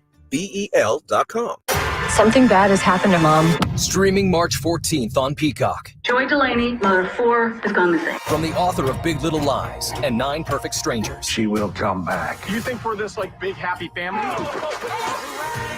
have a confession. Starring Oscar nominee Annette Bening, Sam Neill, Jake Lacey, and Allison Brie. Secrets will poison any family, and what you don't know can hurt you. Apples Never Fall. Streaming March 14th, only on Peacock. Hey, it's Rob Thompson, and this is 94.1, San Antonio's Sports Star. San Antonio's Sports Center. Wemby is questionable for tonight's game in Houston. He was a late addition to the injury report last night with a sore shoulder. He's going to go through warm-ups, we are told, and a determination on his availability will be made at that time. Former Spur Patty Mills reportedly signing with the Miami Heat. You might recall he was released by the Atlanta Hawks last week. And Dalton Schultz going to be a Texan for the next 3 years, $36 million. Joe Reinagel. That's the third time in 7 seasons the San Antonio Spurs are the NBA champions. Jason Minix. They go back to big day as Super Bowl champions. Dallas 52, Buffalo 17. It's the Blitz on 94.1 San Antonio's Sports Star. It is the Blitz here on 94.1 San Antonio Sports Star. He's Joe Reinagel. I'm Jason Minix. Happy Tuesday. It is, although apparently a lot of you are spending your Tuesday standing in line. Yeah, I know my wife is, because she is trying to vote this afternoon before the polls close. So I was fortunate enough that it took me 10 minutes. Went to the gym this morning, went straight to the polling place, and bam, bam, bam. Are you generally an election day only voter, or do you generally try to do early voting unless you forget, and then you're forced to go on election day? No, I was forced to go today. Typically, I will go early, and it just I'll go tomorrow. I'll go to, and it just wow, okay. So, but I got lucky because again, there was no line at all when I went. It was about 9:30 this morning. It is interesting. Pledge, you were nodding your head. Are you got to go vote sometime after work? Maybe. Yeah, I don't think that's going to happen today. All right. Just time constraints, Yeah. Well, it happens. Yeah. I mean, and again, see, they have the whole early voting period. I know. 2 weeks? Yeah, you procrastinate, Yeah. and now, like your wife stuck in line. You were fortunate because this morning when you went to your particular polling location, but just you showed me a picture that your wife sent, and then I pop on social media, and I guess because it's 5:02. A lot of people that got off work 4:30 or whatever, they're getting there. And now I'm starting to see all kinds of people. And to be quite honest, I'm kind of glad to see the lines. Absolutely. It's weird. No matter what way you're voting, we don't talk politics on this show for whatever reason, but get out and vote. Yeah. However you're going to vote, whatever it is you're going to do, get out and vote. you won't hear political talk on this show unless, of course, legalizing sports gambling in Texas is on the ballot. Then you might hear some campaigning. But outside of that, you absolutely will. Yes. But on election day, it's one of those great things that we have in our country, and I like to see it. And quite honestly, I think it was Friday, the last day of early voting. It was, yeah. I get in my car, and same kind of thing with you. I'm an idiot. I thought it was next week, right? And my wife, like, hey, coming home. She's like, well, I'm standing in line to vote. Oh, she said, today's your last day, but polls are open till 8. So, oh wow, get it done. And I think early you can vote anywhere. Yeah, and that's the other thing. You can vote anywhere. Thing. Yeah, so I always vote over here at the library off Harry Wurzbach on the way. Yeah. Home. Yeah, and it tends to work out pretty good. Well, and you would like fortunate. that location too, because there's a bathroom in the library. If Oh, you're is that standing right? in line for too long, I just I know you, Joe. So I mean, well, I just treated everybody in line to the gun show this morning after the gym. It was. You said there was no line. See, maybe that's why there was no line. You treated the old ladies wearing the jean jackets from 1978. Hey, I'm a hit with them. Can they update the jean jacket look that they always wear at the voter location? Can they do what? Have you ever noticed that when you go to vote, like all the people that are working there, they wear these jean jackets with the biggest embroidery patch, like a motorcycle gang or motorcycle club. Where it's just on the back, Bear County election official, and just now I know I'm sure the embroidery guy loves that, but absolutely, but jean jackets. Now, do you get the little sticker and put it on the I voted? I have. I get the sticker. What do you do with it? You throw it away. Well, right now it's still in my cup holder. Exactly. I don't always. A lot of times I'll get the sticker if I vote in the morning and I'm going somewhere. As a nice reminder to other people. Or quite frankly, to take a picture of the sticker to put it on your social and your story that says, hey, don't forget to go vote. Nice. Because I did that the other day, Friday, because I had forgotten and they were open until 8 o'clock, which I think them doing that has been a big advantage, especially when this show used to go until 7. Now, do they do it till 8 o'clock tonight? Or is it, I think it's 7 o'clock. It was 7 to 7, I think. I don't want to steer anybody wrong, but I just know that I need some app developer type person, somebody much smarter than me, and it's a free idea. Steal it all you want. I just want there to be some sort of QR code that I can scan as I'm leaving the early voting poll that takes me off of everybody's damn phone list so I can quit with the phone calls and quit with the texts. I think I'm probably between phone calls and text today, it's got to be north of 25. Well, you know what's funny? I was getting them early earlier before noon, but they all seem to stop after that. So, really? Yeah. I mean, I haven't gotten any today. Dude, I mean, today I've just been since about lunchtime. I've just been bombarded. Wow. No, not me. Yeah, let's see. I'm looking. Let's see. Not to show my whole phone there, but there's 1, 2, 3 texts that have come since 4 o'clock. One at 3:59, and this one, Boston Calling. Only a few hours left until the ticket price increase. If you want to go to that festival, and that's most of my Yeah, see, I'm like Pledge wrote on the screen. His last call was at 2:46. I don't remember when my last call was, but I want to say it was right around lunchtime, and I haven't gotten another one. So, well, maybe the politicians ran out of money. Looking at the call logs, 218, 140, 1144, 1213, 844. Good wow, Lord. You got a bunch. It is. It's insane. That's nuts. It's insane. Yeah, I haven't gotten any calls today, as a matter of fact. Well, it's because you were logged out of Facebook, apparently. Well, maybe. So it's only on Facebook? I have no idea. 2 hours. I just got a text. So they do close at 7 o'clock tonight. They close at 7, 7 so 2 o'clock. hours. Yeah. All right. So if you haven't voted, go. If you get in line, though, at 6:59, you can vote. As long as you're in line, you're good to go.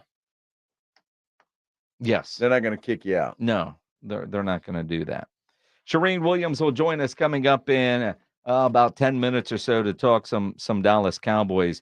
And I want to get her thoughts on something that we're hearing from Rich Eisen. That is an interesting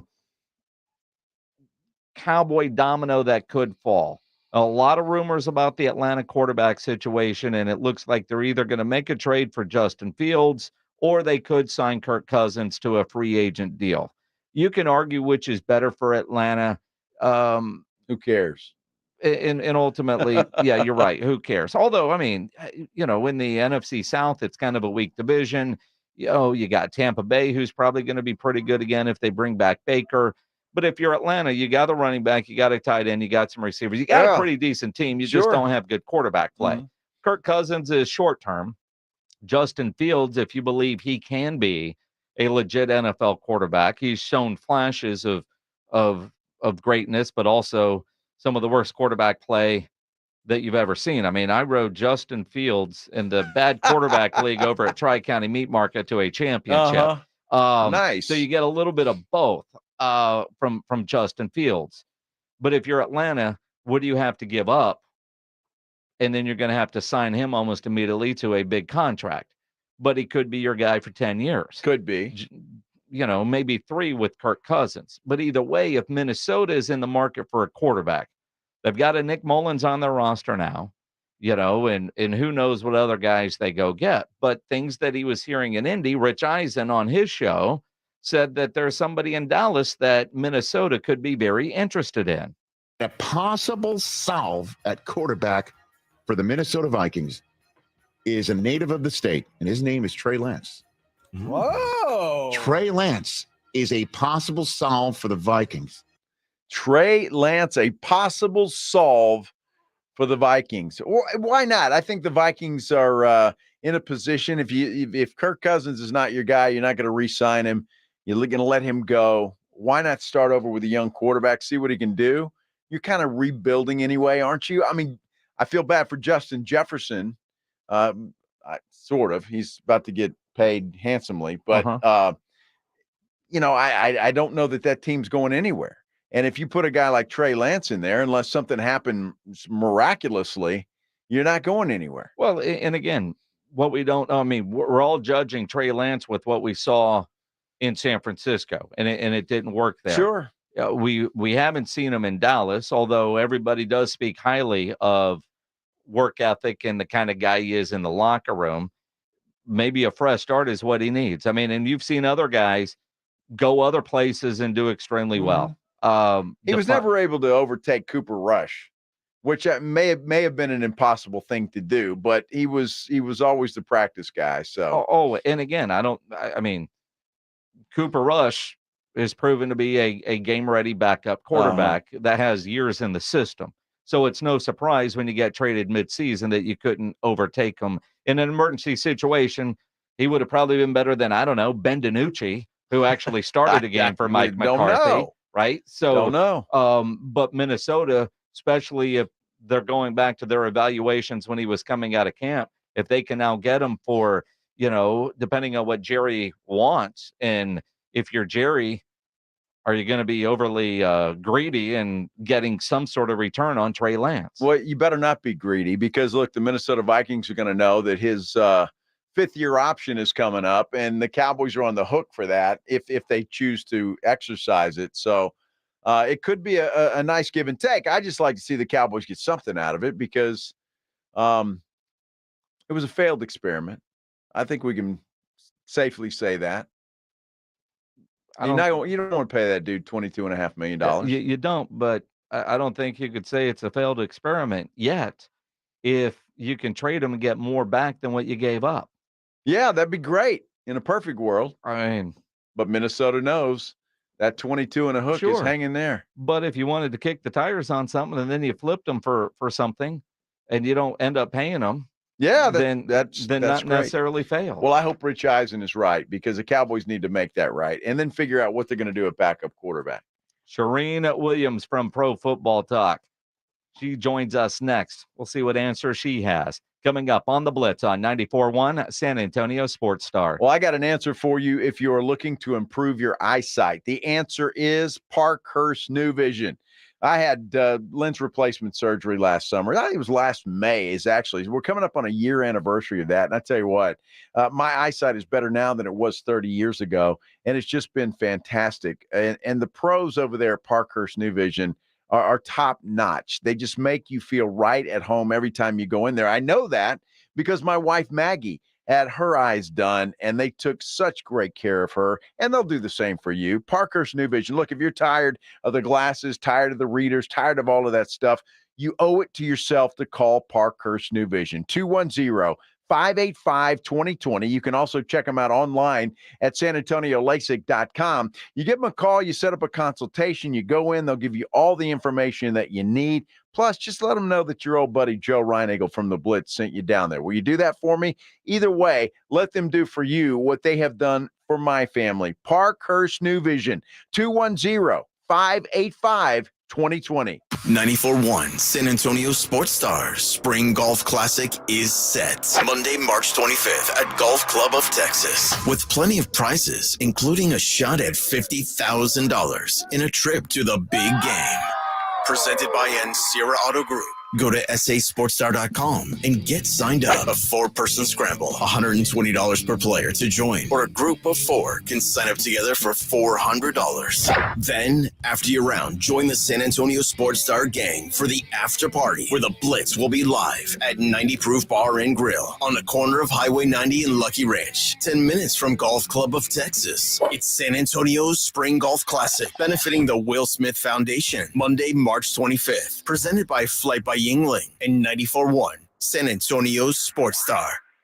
Hi, I'm Henry Winkler. My eyes are very important to me. My eyes connect me with everything I love. I loved my late father-in-law dearly. He always lit up a room, but his vision dimmed with age. He had age-related macular degeneration, or AMD. And since partnering with Apellis, I've learned there's an advanced form of dry AMD called geographic atrophy, or GA. His struggle with vision loss made me want to help others know about GA's warning signs. For some, colors appear dull or washed out. For others, hazy or blurred vision make it hard to see details, like fine print on price tags. Many have trouble seeing in the dark, making driving at night difficult. GA gets worse over time and cannot be reversed. If you think you have GA, don't wait. Treatments are available. Ask a retina specialist about FDA-approved treatments for GA and go to GAWon'tWait.com. This is Rob Thompson. I'm here with my brother, Jason, a practicing attorney in San Antonio for 30 years. Jason, what does that mean? What it means is I've been representing people and families here in San Antonio injured in auto, truck, motorcycle collisions, serious injury, death accidents, taking those families and helping them through some of the worst times of their life. I've been practicing law in San Antonio for so long. I remember when the Cowboys were champions. Seriously. And a great staff that handles kind of the blocking and tackling of what it takes to represent clients. There are so many phone calls that need to be made, so many connections you have to have between insurance companies, physicians, opposing lawyers, relationships that you build over 30 years with adjusters, with insurance companies, with defense attorneys, with local judges. When I represent a client, they know that I'm lending my name, my reputation built on 30 years of experience to that client to get them justice. It's Jason Thompson, alawyer4us.com. Call him at 210-900-0400, alawyer4us.com. We all hear the radio ads about the IRS. They tell you to be afraid, to be scared, and they try to frighten you into calling. I'm not here to do that. Tax Relief Advocates is different. TRA is here to tell you that if you owe money to the IRS, whether it's $5,000, $50,000, or $500,000, we have a solution. It doesn't matter if you're sitting in your car, at work, or with your kids. No matter where you are, call now. 800-575-9313. Don't lose hope. TRA can eliminate or reduce what you owe to the IRS. There is zero risk to you. If we can't reduce your tax debt, then you pay nothing. Our passion is taxes and helping individuals fix their IRS problems. We have a 5-star rating on Google and Yelp and an A+ with the Better Business Bureau. You don't need to be afraid of the IRS any longer. End your tax nightmare today by visiting us online at TRA.com or call 800-575-9313. That's 800-575-9313. Tax Relief Advocates. Real solutions for real people. When liberal Alan Schoolcraft served in the Texas House in the 80s and 90s, Schoolcraft voted for every Democrat House Speaker over and over again. Liberal Schoolcraft also donated thousands to Democrat Henry Cuellar, and Liberal Schoolcraft authored legislation to double fees, but never cut taxes or protect life. In his last losing campaign in 1992, the San Antonio Express-News actually retracted their endorsement of Schoolcraft because it was caught lying about his opponents. Now, Liberal Schoolcraft is lying about conservative John Kimple and running with a dangerous plan that defunds Guadalupe and Gonzales County schools and hikes your taxes by $2 billion. Let liberal liar Alan Schoolcraft keep enjoying his retirement from politics. Conservative John Kimple is endorsed by the NRA, Texas Alliance for Life, and every police group. Kimple cut property taxes a historic $18 billion and increased border funding by 630% to shut down Biden's open border. If it's conservative, John Kimple gets it done. Political ad paid for by the John Kimple campaign. This is Jim Rome. Join me weekdays at noon on my new home, 94.1 San Antonio Sports Star. It is the Blitz here on 94.1 San Antonio Sports Star. He's Joe Reinagel. I'm Jason Minix. Cowboys off season in full swing, and man, there is so much to talk about. Always Shireen is, Williams from Pro Football Talk joining us on the Buyers Barricades guest line. Shireen, how's your Tuesday? Good. How are you guys doing? Good. Fantastic. Trying to figure out, everything going on with the Cowboys. I first want to start with the Dak contract. Jerry on the bus Friday in Indianapolis, I don't know, negotiating in the media. If we don't get a deal done, our plans are still going to be fine. Dak talking yesterday, confident a deal will get done. The question is, when do you think Dak Prescott will get his deal done? Well, they need to do it sooner than later if they're going to do anything in free agency, if they're going to extend the contract of CD Lamb, if they're going to start talking to Micah Parsons. And we talked about, I do think Michael will have to wait, but, they've got a lot to do. And the sooner they get that done and free up some cap space, the sooner they can get on with what they need to do and signing some of their own free agents as well as going out. And now, having said all that, they're not going to do anything just like they never do in the first week of free agency. It's not like they have to get something done by Monday, but I would think in the next couple of weeks, they need to get moving on this thing. Well, Shireen, what did you make of Jerry's comments when he said, even if we don't get it done, we can still do the things that we need to do? Is that him negotiating in the media? Yeah, absolutely. I mean, I do the math. How are you expecting to get done anything in the absence of lowering that cap number? I don't know. You can't take a almost $59.5 million cap into the offseason and expect to really do anything in free agency, much less re-sign CD Lamb and do some of the other things that you need to do. I think they'll take a huge step back if they don't get that deal done sooner than later. Shireen Williams from Pro Football Talk joining us. With Dak's comments yesterday, and we're all trying to read into everything. And I know, he's a new dad. The baby was. I know where you're going.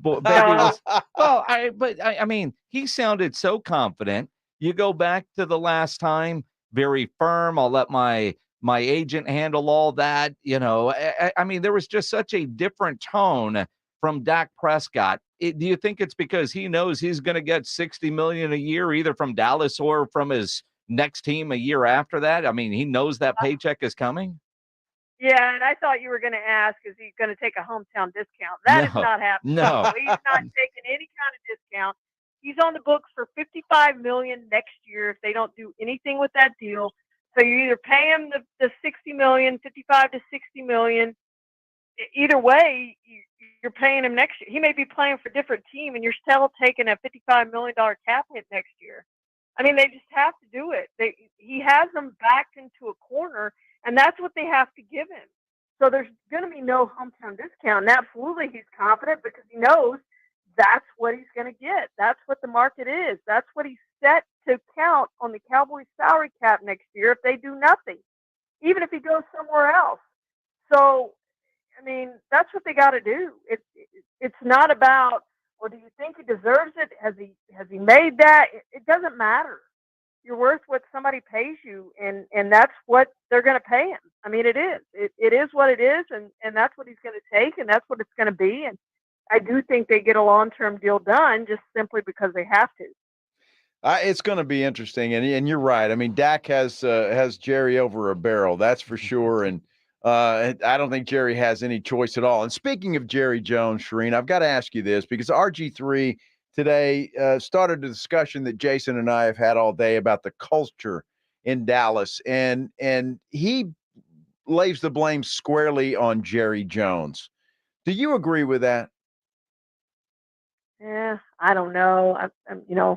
Culture is a lot about the locker room, and if we were going to do that, I mean, Dan Snyder, blame all the maybe Commanders' problems on Dan Snyder, but you look at you look at some other teams that, and I know Jerry's probably more involved than some other owners. I get that, but I don't know. I just maybe a small percentage, but I just think the locker room culture is based on that locker room and the leaders in the locker room and the coaches and all those sorts of things. And I don't know if they have a culture problem or not. I have no idea.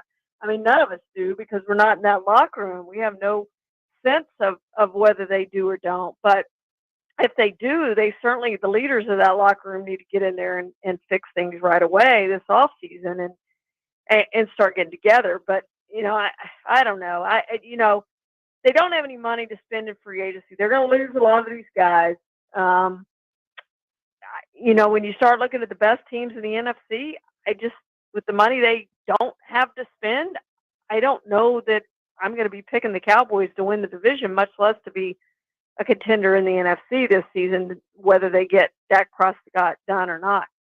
It's going to be interesting to see. And again, right now, we know guys that they are losing, like Tyron Smith. What I found interesting is, Friday, Jerry says on the bus, we want something that's fair for both. Love to have him back, blah, blah, blah. And Saturday, the reports are, yeah, Tyron's gone. So apparently what Jerry thought was fair, Tyron's people did not.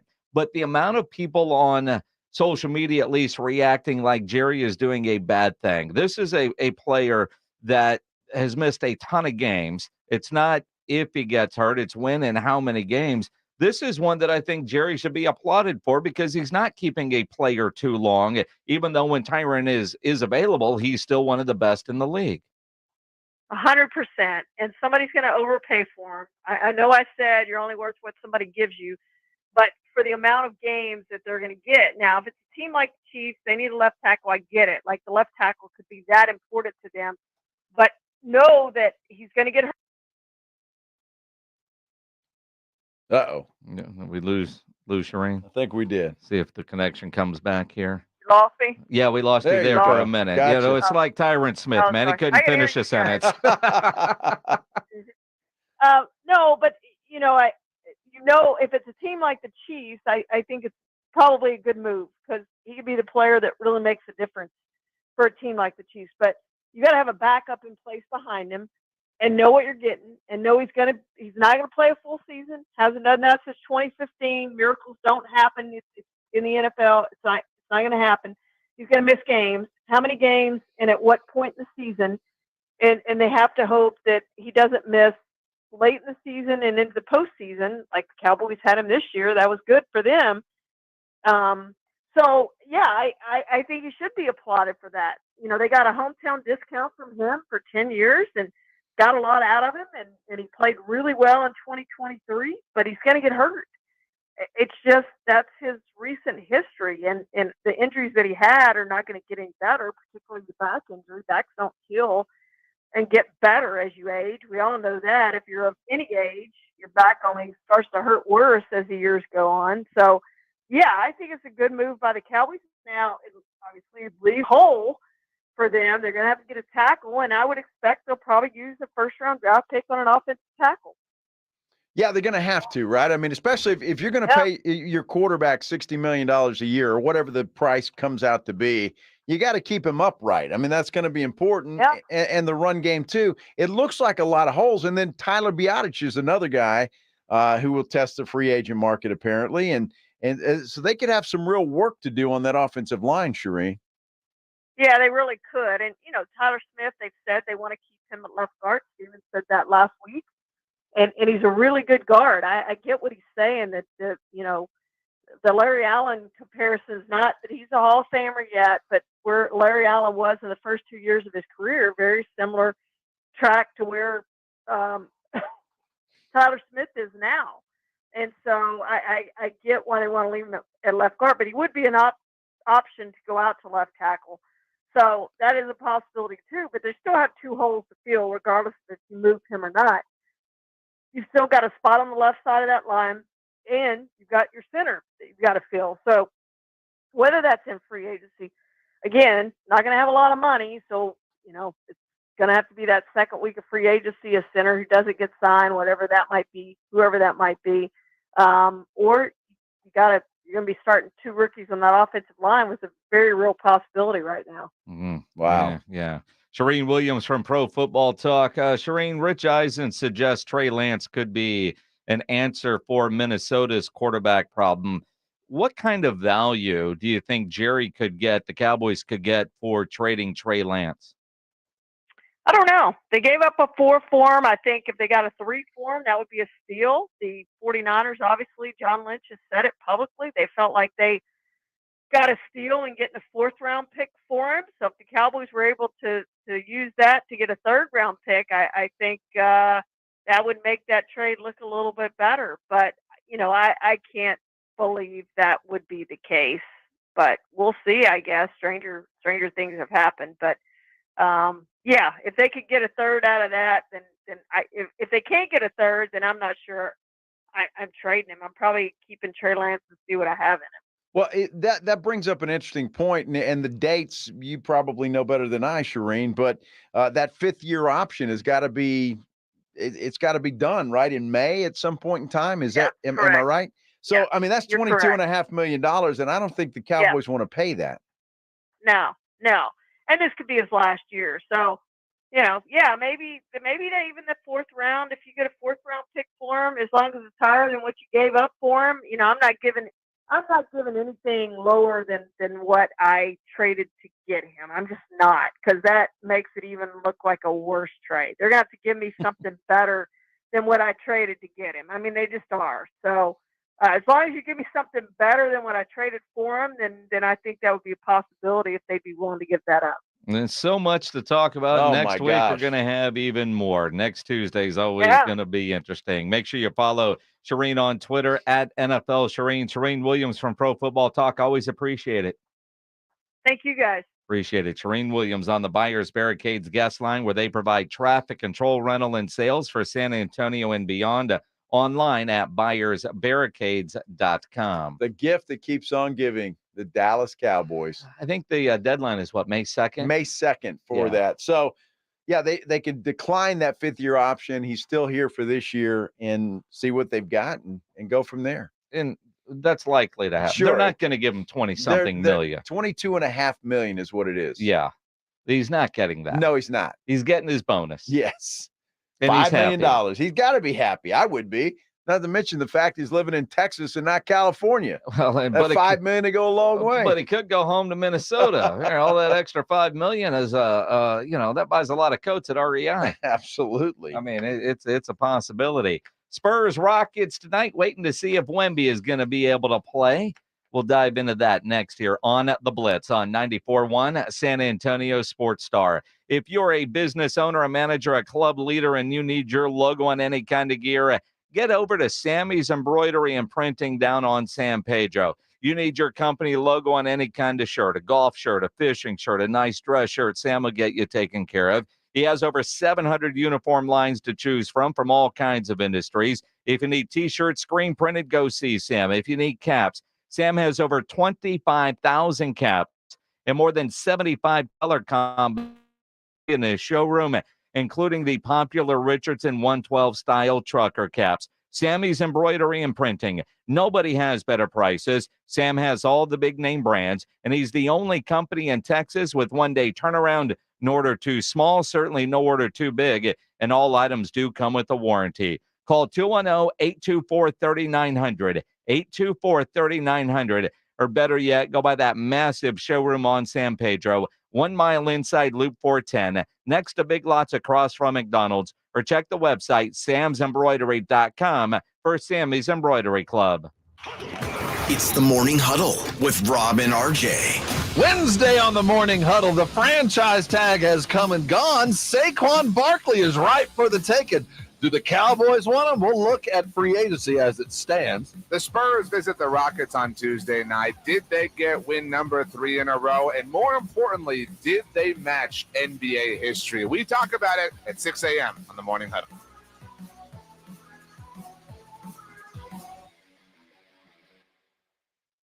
Over the past decade, the Roo Pub has proven to be the best place to watch games with those 3 massive 170-inch screens and TVs all around. All the games, all the UFC fights, and when you show up at the Roo Pub, show up hungry. The food is fantastic. Open daily at 11. Great for lunch, great for dinner, great for late at night, and certainly the best place to watch a game. The Roo Pub is next to the Angry Elephant and in the same plaza as the Big Blind there at 281 in Redland Road. We'll see you at the Roo. You know what happens when a smart group of medical professionals get together and commit to a technology designed to relieve your aching joints without surgery?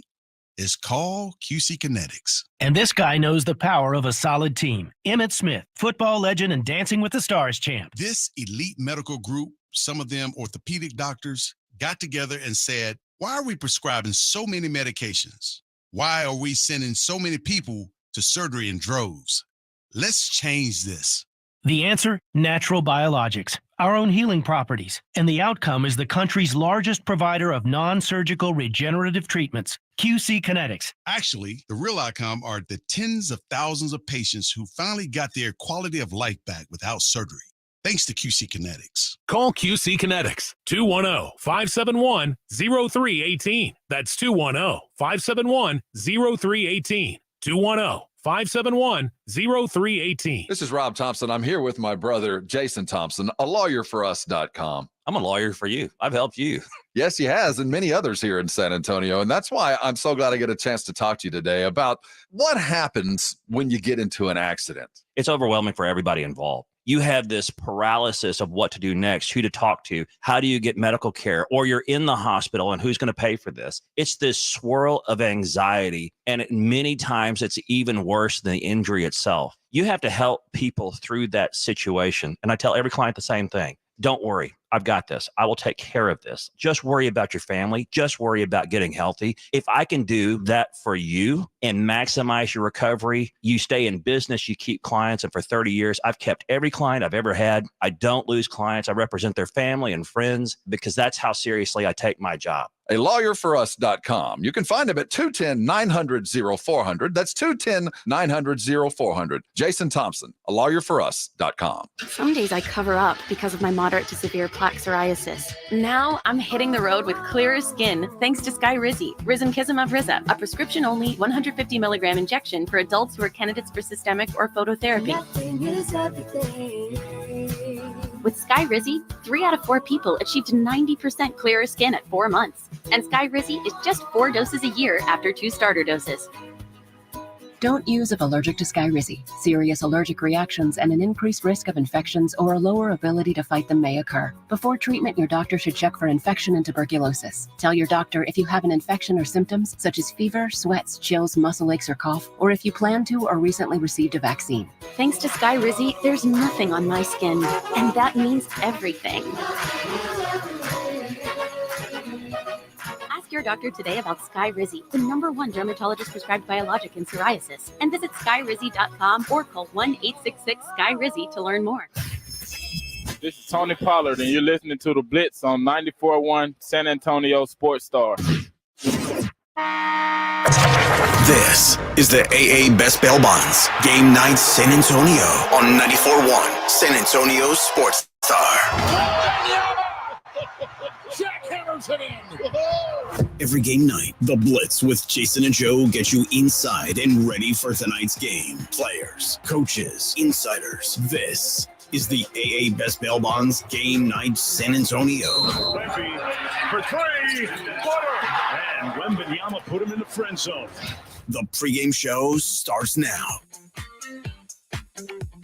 It is the Blitz here on 94.1 at San Antonio Sports Star. He's Joe Ryan Eagle. I'm Jason Minnick. Spurs Rockets tonight, game night San Antonio. Spurs going for 3 in a row. 3 in a row. 3. Wow. That's just unheard of. Unheard of. Unheard of. We can't have that happen. I mean, well, Wemby, I haven't seen an update on Wemby.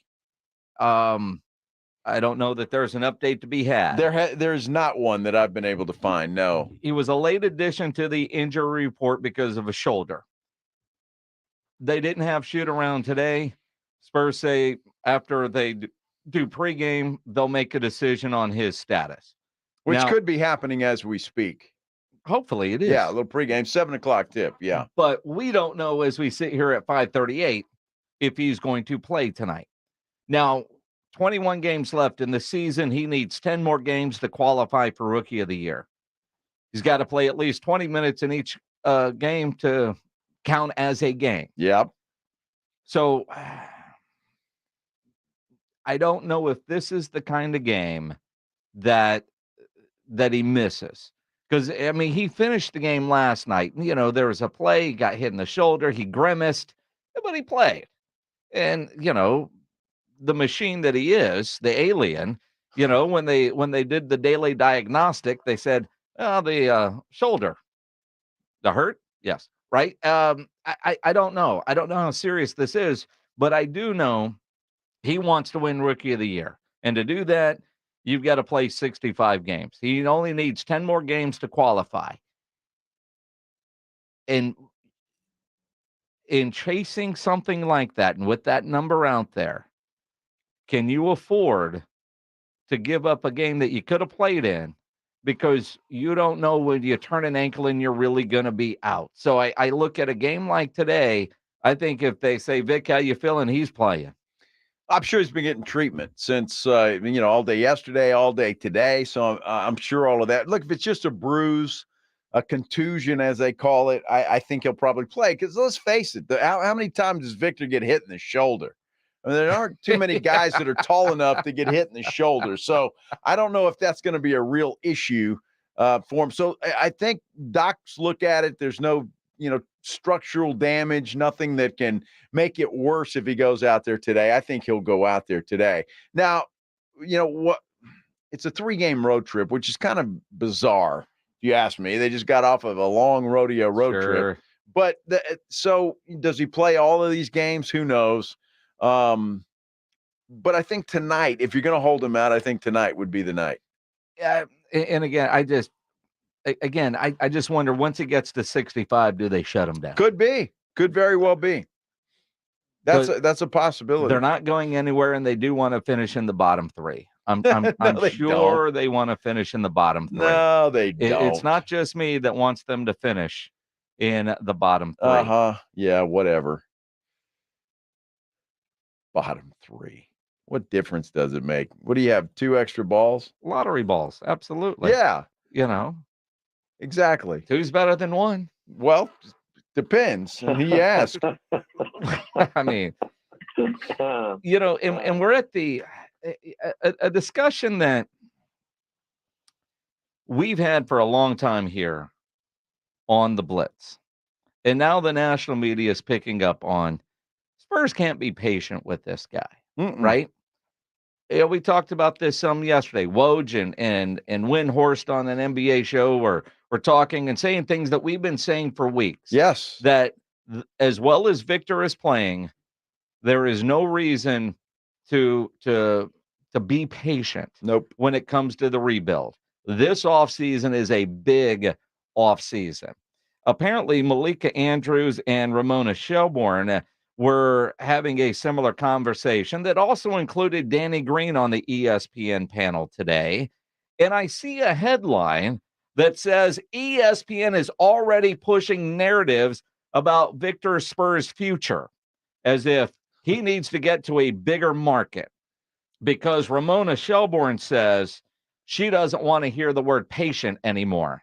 I don't want to hear that word anymore. Timeline, patience. Like Damian Lillard, when he asked for a trade from Portland, had an interest in going to the Spurs. Okay. He had an interest. There was a fascination with Wemby. Wemby hadn't hit the league yet, but there was a fascination with him. And there was a respect for Greg Popovich. And there was not really any traction on trading for Dame because Victor is so young and they have a young team and they want to see that develop. Victor's here. Victor is ready to win. And I know they have this idea that they're going to take 2-3 years and find the right core and they're all going to be on the same timeline. But I don't know how patient he's going to be, because when I watch him play, that man is competitive. He wants to win. And how long do you give him, Malika? Year, two? A year max. Because I don't think he wants to sit here and be at the bottom of the lottery standings. No, he doesn't. I've seen Spurs Twitter, various people, well, they don't even know Wemby. They don't hear what he says on a daily basis. He's all good for being patient. And I wonder, is he, or is he just, he's being a good teammate?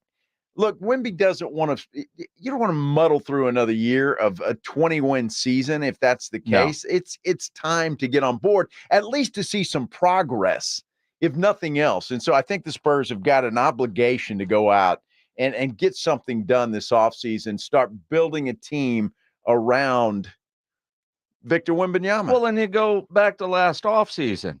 I was the one saying trade for Dame Lillard. I'd have loved Dame Lillard to be here because we heard all those reports that Dame wanted to play with Wemby, wanted to come to San Antonio. And it was a little surprising since, LaMarcus came here. And, it's like Dame did, you're going to follow the same path. But this year,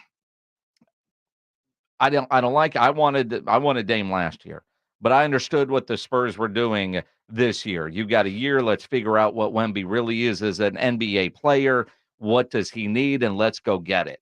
I'm with Ramona. I don't want a patient another year of this. Nobody does, do they? Right. Well, I mean, I don't know. Maybe Pop enjoys misery because Danny Green certainly knows Pop. He certainly understands the Spurs organization. He said on the panel today, it doesn't matter if Vic wants to be patient because it's the Spurs way. He may not be patient, but he won't have a choice because it's really up to Pop and organization. He's going to have to wait. It's obviously his turn, but he's going to have to wait until they get the pieces they can get for him. Well, there are players around the league who would love to play with him. Yeah, Ramona, keep telling Danny Green. But, I mean, I hear that from Danny Green. And, Danny Green is certainly one that understands the Spurs way. And I know Pop wants to be patient. And I believe Pop when he says we can't skip steps. At the same time, can I run up the stairs? I've heard Wemby say that. I won't skip a step, but I can run up the stairs. There are players that are going to want to come to San Antonio in ways that we've never really seen before. Partly Spurs have the money, and they have a need. And they can play with a generational talent. Players were clamoring to come here to play with Tim Duncan, although he came into a veteran-laden group. You can't move forward with this group. There's got to be some changes and positive changes. And I think if you do that and Wemby sees that they're at least trying to build something for the future and move forward, then maybe he is a little more patient than he would be otherwise. Because, look, Wemby's going to say all the right things. I think he's that kind of guy. But I don't know what he's going back and saying in private to his people. It's got to be miserable for the guy. It does. And quite honestly, I think Wemby and his team are 100% on board with the way the Spurs have handled this season. Okay. But I don't know that there's a 3 or 4 year plan. But I also don't buy, that what I just heard, or ESPN is pushing a narrative to get Wemby to a bigger market either. No, they're not. Because while it is Pop in the Spurs way, as Danny Green said, there does seem to be a lot more collaboration with the way they're handling Wemby this year. And it's so different than I've seen some people on Twitter try to compare this to Kawhi. And, they weren't in agreement with Kawhi's team. And look what happened. This is so completely different. It's not even a fair comparison. But I will say, if you want to draw any kind of comparison, what did the Spurs learn from that? And you don't make that mistake again if you feel like you made a mistake in the way you were dealing with Kawhi. People just don't get it. They don't get it. And I don't know why they don't get it, but everybody wants to blame the Spurs for that. It was not the Spurs' fault. I'm not going to go into it. We don't have time here. Pop just finished his press conference, says no word yet on Wemby's status, but Julian Champagnie is good to go. So his ankle's better? Yeah, he's good to go. Good. How does he not know what Wemby's going to do? So the status, he doesn't know. Well, he probably does. He just didn't want to announce it there. I mean, Rockets by 7.5. That could change if he's out. Could very well change. I mean, that's important info, Pop, that you're holding back on. If you think he's going to be out, place your bets now. I think he's going to play. I think he will too. I think he's going to play. Let's talk about the most important shoulder right now in San Antonio with Dr. David Espinoza, who joins us for the injury update powered by the Sports Institute at TSAOG Orthopedics and Spine online at TSAOG.com. Dr. David Espinoza on the Buyers Barricades guest line. No real details other than shoulder soreness. Got banged on his shoulder the other night, Wemby did. Goes through warm-up, still no word if he's going to be able to play tonight. But what kind of injury could you be looking at with shoulder soreness? Nothing long-term, I would imagine. Hey, fellas, thanks again for having me. And yeah, you're exactly right. They're kind of playing those cards pretty close to the vest there.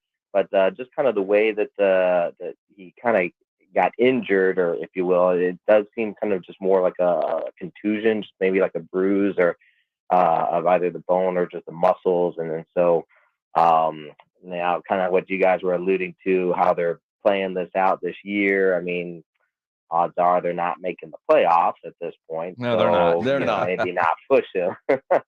Yeah, so maybe not push him too far too fast if he's just not feeling 100%. But he's a fighter. He's a competitor. He's wanting to win everything. So yeah, you guys are probably right. He may be out there tonight. Well, you know, and Doc, just obviously we're speculating because you haven't seen him. I haven't seen him. But I mean, if it is just a contusion and the doctors there with the Spurs deem that, is there any chance of that being more severe if he were to get hit, say, again tonight on that shoulder? Potentially it could, but more likely than not, it would just kind of delay the healing process, right? If you get hit twice in the same way, well, then, you know, instead of one game, maybe you're out, you know, multiple. And so that's probably why they're going to try to err on the side of caution there. But yeah, you're exactly right. It's kind of hard to say without seeing the imaging, without seeing how he's doing and how he feels shooting the ball.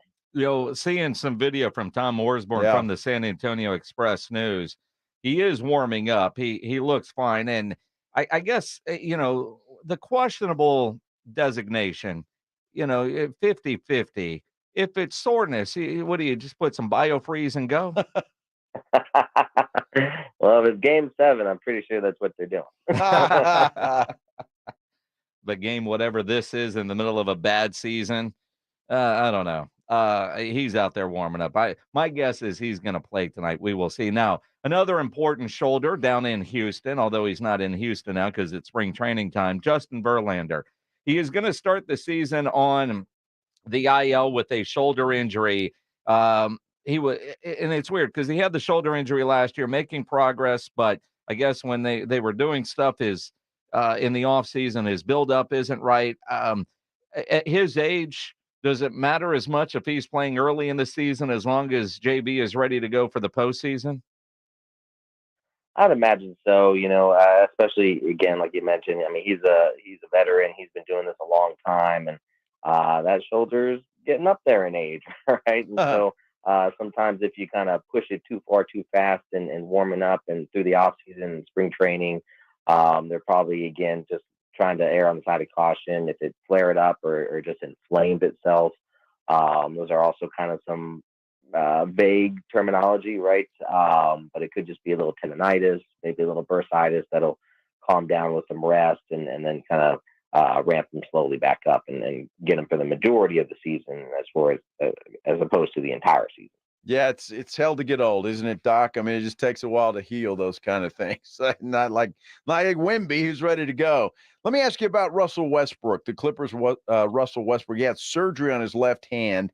He's hoping to return for the start of the Western Conference playoffs in April. Is that a realistic expectation? That is, especially depending on the type of injury, but it seems like it's his non-dominant hand, and those types of injuries where they have that quick outlook. It's likely something where they just had to pin something and they just needed to heal before he ramps it up, right? And then so That's definitely reasonable, especially, they're going to be doing, full court press, if you will, on all the modalities to try to get that bone to heal in time. Dr. David Espinoza joining us here on the Blitz for our injury update, powered by the Sports Institute at TSAOG Orthopedics and Spine. Over at the Combine over at the last week, a lot of guys in the Combine's kind of weird now because some guys don't want to work out because they're waiting for the pro day. Others are coming off of an injury. But a guy that would have been drafted probably a lot higher if his ACL didn't blow out last year is Jonathan Brooks. Now, he says his injury, and again, he tore his ACL in November, recovered. He says doctors are saying he'll be ready and fully recovered by July 1st. Now, that's important if you're, on a job interview for an NFL team. I'll be ready to go for training camp. Is that realistic? It is realistic, assuming no setbacks. And, that's where, nobody has the crystal ball, right?